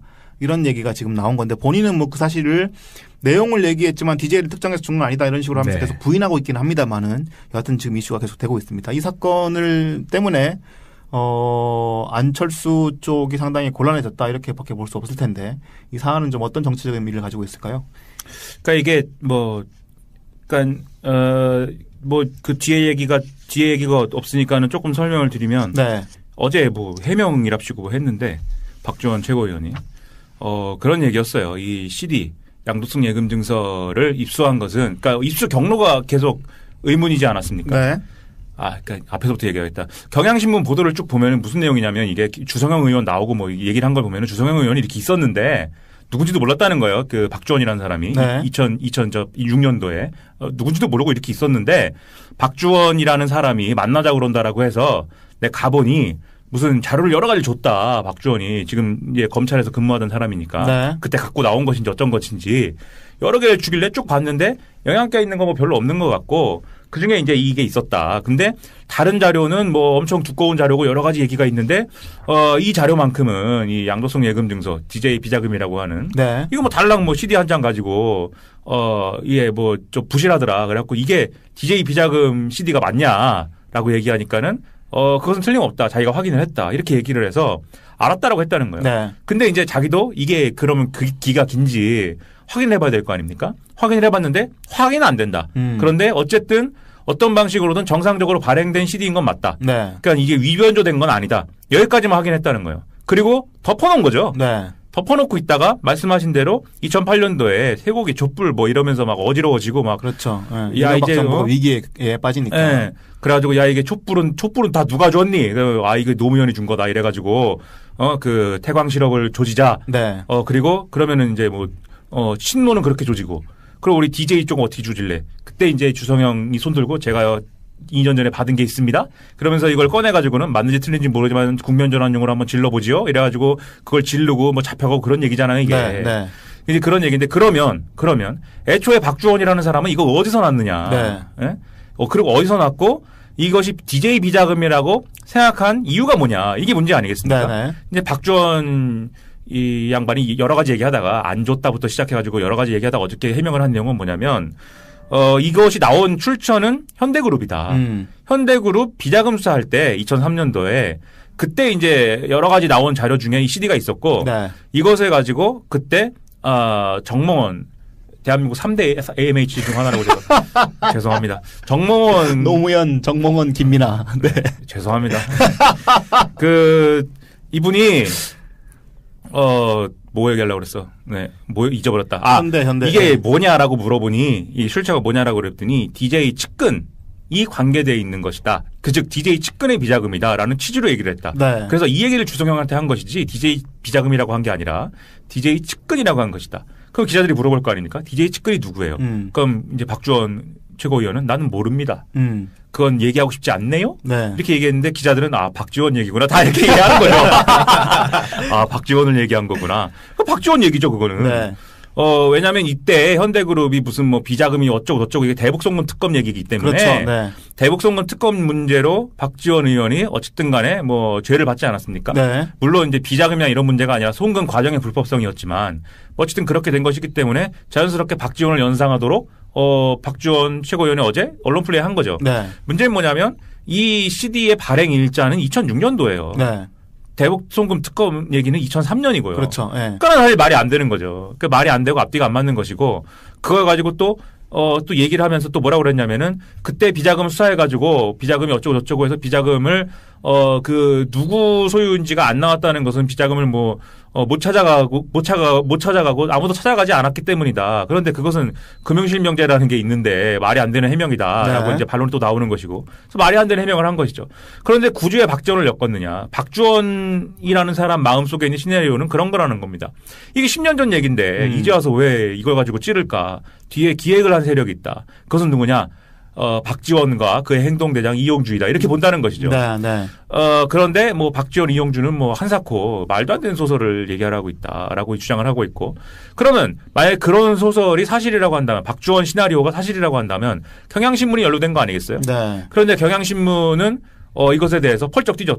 이 취재하신 분이 강진구 기자라고. 그렇죠. 네. 아주 그 기자들끼리는 재밌는 기자 있습니다. 제가 네. 보통 기자들 얘기하면 대개는 웃긴 기자라고 욕을 하는데 제가 볼 때 이 기자는 훌륭한 기자예요. 대단한 분이에요. 예. 이렇게 집요한 사람이 없습니다. 네. 집요하기도 하고 또 이렇게 노동 분야를 네, 막 이렇게 취재를 하다가 네. 노동 분야를 제대로 취재해보고 싶다고 네. 또 노무사 자격증까지 따고 네. 이랬던 분입니다. 네. 이 삶이 집요한 사람이에요. 그리고 또 예전에 그런 일화가 있습니다. 이렇게 미국에 네. 이분이 연수를 갔는데 네. 그때 이제 광우병 소고기 그때 관련된 얘기가 나올 때 1년 동안 햄버거를 한 번 안 먹었다. 이런 주장을 하셔가지고 굉장히 조심성 많은 사람이구나. 아니요. 그 조심성도 조심성이지만 네. 나는 그런 광우병 소고기를 먹을 수 없다. 그 한국에서 이렇게 다들 촛불을 들고 저러고 있는데 내가 어떻게 햄버거를 먹겠느냐. 지사 스타일이구나. 지사적인 네네. 그런 분입니다. 아무튼 이 집요함, 내가 볼 때 이런 집요함은 기자가 있어야 돼요. 내가 무슨 문제를 봤을 때 이 문제의 모든 걸 내가 알아차리고 해명할 때까지 뭔가 설명이 될 때까지 끝없이 내가 아주 죽을 때까지 한다. 네, 계속 조지겠다. 네. 근데 계속 조진다는 거는 또 너무 또 한결해스러우니까. 아니에요. 기자들이 그런 표현 쓴다니까요. 왜 그러세요? 저는 다른 기자 모르니까. 네. 나 정말. 아무튼 간에 이걸 가지고 그래서 지금 거기 우리가 바이라인이라고 하죠. 네. 강진구 무슨 기자 이렇게 나올 때 무슨 탐사 전문 기자라고 나오더라고요. 이제는. 네. 그러니까 그러한 집요함을 경향신문이 알아줬나 보죠. 넌 네. 너무 집요하니까 탐사 전문 기자라 하세요라고 시켰나 보죠. 네. 아무튼 칼럼을 썼는데 기자수첩 이런 걸 썼는데 애초에 이걸 취재한 것은 이 이명박 정권의 정치공작 얘기를 하려고 취재한 것이고 국민의당 지들끼리 물어뜯는 이거는 나는 관심도 없다. 이명박 정권이 정치공작을 어떻게 했는지 그걸 알고 싶었던 것이고 그래서 박주원 최고위원에게 당신 했지요라고 한 게 아니라 네. 당신 이름은 보도 안 할 테니 이건 협잡을 했다는 게 아니라 당신이 우리 취재원으로서 취재원 보호를 해야 되니까 네. 제보를 해주면 당시에 이 DJ 비자금 얘기가 출처가 어디인지를 제보를 해주면 당신 이름을 안 밝히고 보도를 할 테니 얘기를 해달라. 확인해달라. 네. 최소한 확인을 해달라. 이러저러한 게 맞느냐라고 하면 확인해달라. 근데 박지원 최고위원이 몰라요? 안 해요? 네. 꺼지세요? 라고 했다는 거죠. 네. 그래서- 그러니까 네. 경향신문 기자의 설명은 뭐냐면 박주원은 여기에 핵심이 아니고 그렇죠. 그러니까 이제 그 당시에 주성영과 네. 이 한나라당 세력들이 그렇죠. 이 촛불 분위기를 전복시키기 위해서 어떻게 정치 공작을 했느냐 거기에서 이런 허위 사실들이 어떻게 공작화됐느냐 그렇죠. 그 부분을 당신에게 좀 확인하고 싶다 이렇게 얘기했던 건데 네. 그 사람이 그렇게 확인 안 해주니까 네. 이렇게 질렀던 거고 그게 질른 게 보복성이 아니고 질렀다기보다는 여기까지만 취재가 됐으니 여기까지 보도를 해야겠고. 그렇죠. 네. 그럼 여기까지 보도를 하기 위해서 기사를 쓰려면 박주원 이름은 안 넣을 수가 없는 그렇죠. 거죠. 네네네. 박주원 확인 안 해줬고. 근데 공교롭게 그 사람이 지금 국민의당 최고위원인 거고 공교롭게 또 그 사람이 친안철수이기 때문에 정치적 파장은 그 기자가 예상한 것과 다르게 흘러갔다. 이렇게 볼 수 네. 있을 것 같습니다. 근데 또 사실 또 친안철수냐라고 하면은 이후에 사실 안철수 의원과 대표와 행보를 같이 하긴 했지만 애초에 친안철수냐에 대해서 좀 의견이 분분한 것 같아요. 네, 네. 그러니까 여기저기 자꾸 자기는 친 뭐라고 하고 다녔나 봐요. 여기 가서는 친안철수라고 그러고 저기 가서는 친천정배라고 그러고 또 여기 가서는 또 친 누구라고 그러고 좀 막 그랬나 본데 네. 최근 아시는 거 있어요? 아니요. 예. 최근까지의 분위기는 친안철수로 보인 게 뭐냐면 구상유치 얘기하다 지난번에 말했잖아요. 네네네. 박지원 의원이 안철수 대표 보고 구상유치다. 아주 유화적이다 정치가 이렇게 얘기할 때 갑자기 박주원 최고위원이 이유식을 거부하는 몇 가지 이유 이래가지고 이유식을 거부한다 이래갖고 안철수의 호위무사인 마냥 했단 말이에요. 네. 그러니까 이제 친안철수 빼도 박도 못하고 그리고 원래 자기 출신이 있으니까 바른정당하고 통합문제 이런 데 적극적으로 하니까 그렇죠. 네. 친안철수다 이렇게 된 거예요. 그래서 박주원의 시나리오는 내가 친 안철수니까 나를 자르려고 박지원 이용주가 흉계를 꾸몄구나. 네. 그 얘기를 굉장히 하고 싶어 갖고 어저께 이걸 들으시는 분들 입장에서는 그저께 언론 플레이를 한 거죠. 네. 그래서 웃겨진 겁니다. 그러면 저 같은 사람이 볼 때는 저 같은 사람이 이제 뭐 정치공학 이런 생각을 많이 하지 않습니까? 이건 안철수가 큰 칼로 바로 잘라버렸어야죠. 이런 얘기는 고약한 얘기이기 때문에 네. 바로 잘라버렸어야죠. 그래가지고 이 무슨 얘기냐. 박지원 씨 이러면 안 됩니다. 라고 얘기하면서, 성실히 해명하셔야 되고, 말이 안 되는 해명이지 않느냐. 그리고 최고위원 빨리 당장 그만두시고, 오지 마시고, 바로 뭐 당신은 나랑 아무 상관없는 사람이고, 우리는 DJ 계승하는 정당이고, 내가 바른정당하고 통합 모색을 하는 것은 DJ와 호랑을 버리기 위해서가 아니라 확장을 하기 위해서인데, 네. 당신 같은 사람 때문에 그게 안 된다. 이래가지고 확 쳤어야지. 네. 그런데, 뭐, 해명을 듣기로 했고요. 나도 너무 충격을 많이 받았고요. 최고위원은 안 하기로 했고요. 안 하기로 했는데 최고위원 회의는 자꾸 오시네요. 허허. 이러고 끝났단 말이에요, 얘기가. 그리고 심지어 정치 공작이다라고 이게 또 오히려 역공을 펼치려고. 뭐냐고요, 그게. 나는 네. 제일 웃긴 사람 같아요, 안철수 대표가. 그렇게 하는 것은 정치 공학적으로도 안 맞는데, 네. 그렇게 했단 말이에요. 오히려 안철수의 세계에서는 이 일이 큰일이 아닌 겁니다. 네. 제가 이제 추측하기로. 왜 큰일이 아니냐. 어차피 상관없거든요. 호남에서 욕먹고 DJ 배신자라고 하고 상관없거든요. 네. 버리기로 했기 때문에. 저 추측이죠. 네, 난 버리기로 했다. 나는 침몰하는 뗏목에서 가장 먼저 탈출하기로 했다. 나는 보수의 품에 안길 것이다. 제가 먼저 하는 얘기입니다. 망상 네. 속에서 하는 네. 얘기이기 때문에 혹시 이제 안철수 대표 지지하시는 분들이 들으시면은 그 사실이라고 얘기하는 게 아니라 제가 망상 속에서 하는 얘기다. 분명히 말씀드리고요. 네, 네. 그랬기 때문에 이게 큰일이 아니어서 지금 안이하게 대처하는 거 아니냐. 저는 이 생각을 갖고 있는 거죠. 그냥 정치력이 안 되는 거 아닐까요? 제가 심리학과입니다. 심리를 제가 추측하는 것이지요. 저는 도저히 아시다시피 뭐 지난 1년 동안 한 번도 안철수 대표의 어떤 정치력이 이렇게 좀 빛난 모습을 본 적이 없기 때문에 이번도 그냥 잘못 판단하고 있지 않나 이런 생각도 좀 들기도 하는데 여하튼 뭐. 예. 그래서 지금 이 문제는 경향신문은 의도하지 않았을지 모르나 그런데 뭐 의도하지 않았다고는 해도 뻔한 그림이죠. 몰랐겠습니까? 예. 네, 모르진 않았지만 관심사가 아니었다는 그렇죠. 것이죠. 네네. 그것도 마찬가지인 거죠. 예. 뻔히 국민의당 내분 사태와 직결되는 그림으로 가서 지금 나오는 보도는 무슨 뭐 안철수 대표가 지금 연말에 통합선언까지 하기로 했다. 근데 안철수 대표는 뭐 사실이 아니다. 얘기가 나오는데 우리 위대한 또 위대한 한겨레가 유승민의 인터뷰를 했어요. 네. 그게 지면에 실렸습니다. 네네. 유승민이 뭐 여러 가지 얘기를 했지만 바른정당 유승민 대표가 뭐라고 그랬느냐. 국민의당이 저렇게 뭐 자기들끼리 싸워갖고 뭐 통합이 되겠어요? 이렇게 얘기했어요. 그렇죠. 네. 나는 유승민 대표도 참 뭐 불가사의한 인물인 것이. 네. 보세요. 아까 얘기했죠. 자유한국당하고도 안 됩니다. 국민의당하고는 뭐 저래 갖고 되겠나 싶네요라고 했습니다. 그럼 어쩌겠다는 거예요? 그게 어쩌겠다는 거예요? 이거는 요즘 지금 뭔가 약간 고무돼 있는 것 같아요. 그 수도권 쪽에서 지금 약간 지지율이 네. 올랐다. 네. 그거 가지고 지금 고무돼 가지고 네. 본인이 지금 이렇게 뭐 이 지방선거를 앞두고 이제 대선을 앞두고 있는 게 아니잖아요. 대선을 네. 앞두고 있으면 그렇게 할 수 있다고 생각해요, 저는. 근데 네. 지방선거를 앞두고 있는데 네. 지금 그 수도권 지지율 오른 것 가지고 고무돼 가지고 막 네. 바른정당이 자체적으로 막 자생할 수 네. 있는 것처럼 지금 그럼 말씀하시더라고요. 자기가 서울시장을 나가든가 그러면은. 그러게요. 그럼 뭐 그런 액션이 없는데 액션 플랜이 없는데 자기는 난 대권 나갈 건데 무슨 지방선거입니까? 그러니까요. 이렇게 네. 제 얘기가 아니라 한겨레 신문에 그렇게 써 있어요. 맞아요. 그러니까 대권 나갈 건데. 지금 남경필이나 뭐 이런 사람들이 다 열받는 건 그런 거 아닙니까? 그러니까 남경필 입장에서는 이 좋다 이렇게 생각했을 거예요. 네. 그 한겨레 신문 보면서 그렇지. 좋아. 왜냐하면은 국민의당하고도 통합이 안 되고 뭐 보수하고도 통합이 안 되면 이대로 가자는 건데 남경필 등등은 이대로는 못 하겠다는 거거든요. 그렇죠. 예. 누구랑 통합을 하든지 간에 물론 자유한국당이랑 먼저 통합을 해서 보수 색깔을 분명히 해야 되겠지만 뭐든지 간에 이대로 안 되겠다는 게 핵심인데 유승민 얘기는 이대로 하겠다는 걸로 비춰지지 않습니까? 그렇죠. 예. 그러면은 더 엉덩이 들썩들썩하죠. 남경필 등등은 지금 뭐 다 나가버려갖고 자유한국당의 김성태 품에 안깁시다. 뭐 이렇게 될 확률이 높아지고 있는 거예요. 지금 그렇죠. 상황이. 네. 그런데 뭐 모르겠어요. 그분들이 나간다고 해도 유승민은 자기 대권을 보면서 포기하지 않을 거 아닙니까? 바른정당, 국민의당, 자유한국당, 정의당 이 구도가 지방선거 때까지 안 깨질 확률이 높아지고 있다. 그리고 아까 말씀드렸듯이 김성태 의원은 들이받기로 했기 때문에 개헌, 선거구제 개편, 선거제도 개편 이런 것들에 대해서 어깃장 놓고 그냥 끝낼 가능성이 커졌단 말이에요. 네. 물론 모릅니다. 또 단기 승부를 하시는 분이기 때문에 단기간에 무슨 당근을 주면은 모르겠는데 얘기가 안 될 가능성이 커졌단 말이에요. 그렇죠. 이 얘기가 안 될 경우에는 지방선거 지나면 국민의당이건 바른정당이건 개박살 나고 뭐 이 찢어지고 분당하고 뭐 이럴 가능성이 커지고 국민의당의 경우에는 거기까지 지방선거까지도 안 가버릴 수도 있어요. 지금 네, 상황이. 네, 네. 분위기가 물론 그렇죠. 하루하루 다르기 때문에 지금 뭐라고 장담 못 하겠는데 그럴 가능성이 커지고 있어서 근데 제가 볼 때는 정치라는 걸 말해요. 항상 말씀드리지만 내가 정치를 하기 위해서 하는 이유는 내가 대통령 돼가지고 막 권력을 휘둘러야지도 있지만 권력을 휘두르는 목적이라는 게 있어야 될 거 아닙니까? 그렇죠. 내가 한국에 예를 들면 아까 말씀드렸듯이 누차 얘기하는 김민아 씨가 누차 얘기하는 대의. 예, 네, 뭐 대의가 있어야죠. 대의. 네. 나는 대구 발음이구나.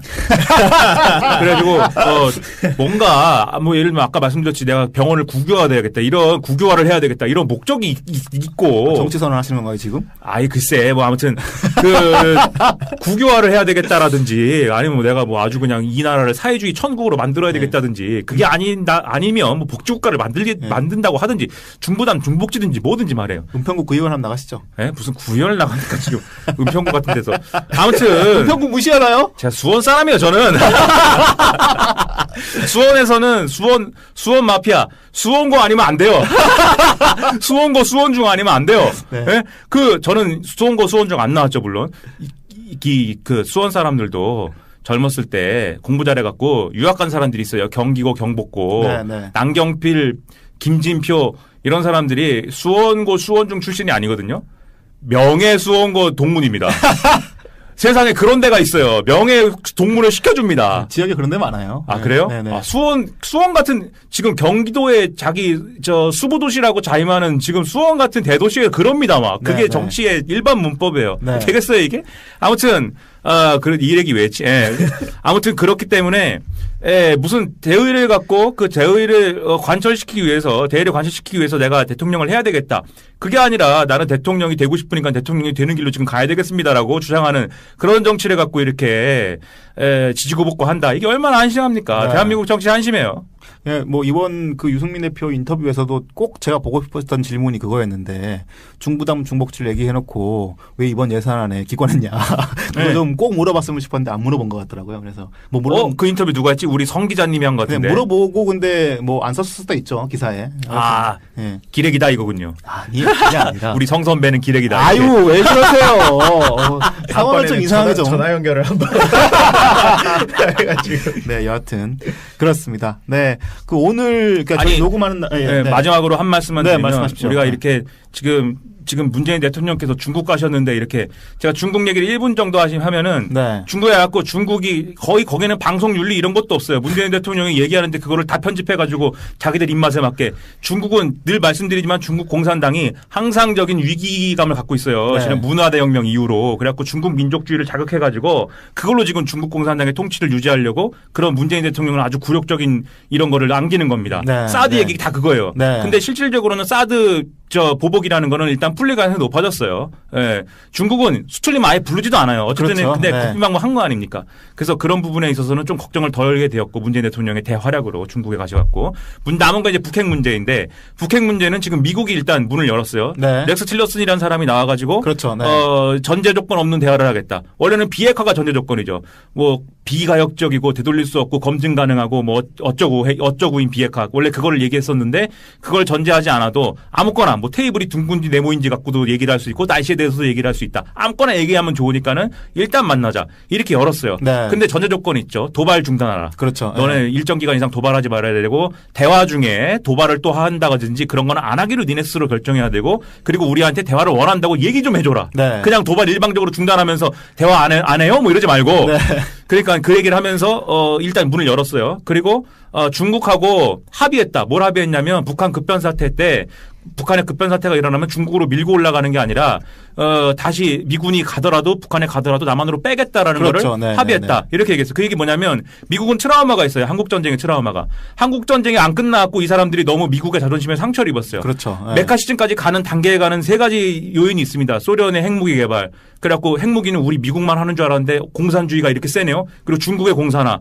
소련이 친구가 있었네요. 없는 줄 알았는데. 그리고 한국전쟁이 안 끝남. 이 친구들이 엄청 세네요. 그래갖고 트라우마가 있거든요. 네. 그 일이 벌어지지 않도록 중국하고 합의를 했다는 겁니다. 그래서 틸러슨이 문을 열었고 우리는 뭘 했냐면 평창 동계올림픽 기간 중에 한미 군사훈련 안 하기로 얘기를 열심히 하고 있다라고 외신들이 보도했어요. 네. 이게 뭐냐면 보세요. 한미 군사훈련은 안 하고 북한은 도발을 중단하고 대화를 하는 것이죠. 이게 중국의 솔루션입니다. 네. 쌍중단이죠. 이른바. 그거를 지금 하기까지 턱까지 하고 왔기 때문에 대화 국면이 내년도 2월 달에 열린다. 3월이 마주선언이에요. 그 네, 틸러슨이 네. 얘기한 그 해법의 마주선언 3월이에요. 왜냐하면 3개월 내로 북한은 ICBM과 핵을 완성한다라는 게 미국 CIA 보고서이기 때문에 네. 그 3월 전에 평창올림픽 때 해결이 안 나면 망한다. 왜냐하면 미국이 이런 방식으로 진지하게 대화에 응했다는 것은 그 다음 수순은 그러면 군사적 옵션이 뭔가 있다. 그렇죠. 라고 얘기를 하는 게 앞뒤가 맞기 때문이거든요. 네. 이게 틸러슨 차례가 실패하면은 그 다음에는 매티스 차례라고 자기들이 얘기하는 거 아니에요? 이 국방장관 그래서 차례다. 지금 뭔가 다급하게 네. 틸러슨이 목소리를 높이고 있고 네. 뭔가 좀 이렇게 틸러슨이 숙이는 것 같은 모양새인데 네. 실질적으로 이거는 거의 최후 통첩이다. 그렇죠. 예, 네. 그래서 너네가 이런 거를 원하지 않고 여기에 응하지 않으면 우리는 결국 이 공격하겠다는 사람들을 막을 수 없다. 뭐 이런 얘기인 거죠, 사실상. 네. 네. 그리고 요 대화 국면이 안 되면 이제 그렇게 갈 가능성이 높아갖고 그렇죠. 문재인 정권 내에 뭐 안 될 것 같고 만약에 대화 국면이 되더라도 우려점은 있습니다. 뭐냐면 북한이 핵을 갖고 있는데 핵 폐기를 안 받을 거란 말이에요. 네. 어떤 방식으로든지 핵 폐기는 안 받거나 핵은 동결될 수 있어요. 대화의 결론은 그래서 핵은 니들이 갖고 있대. 다른 데 팔지 마라.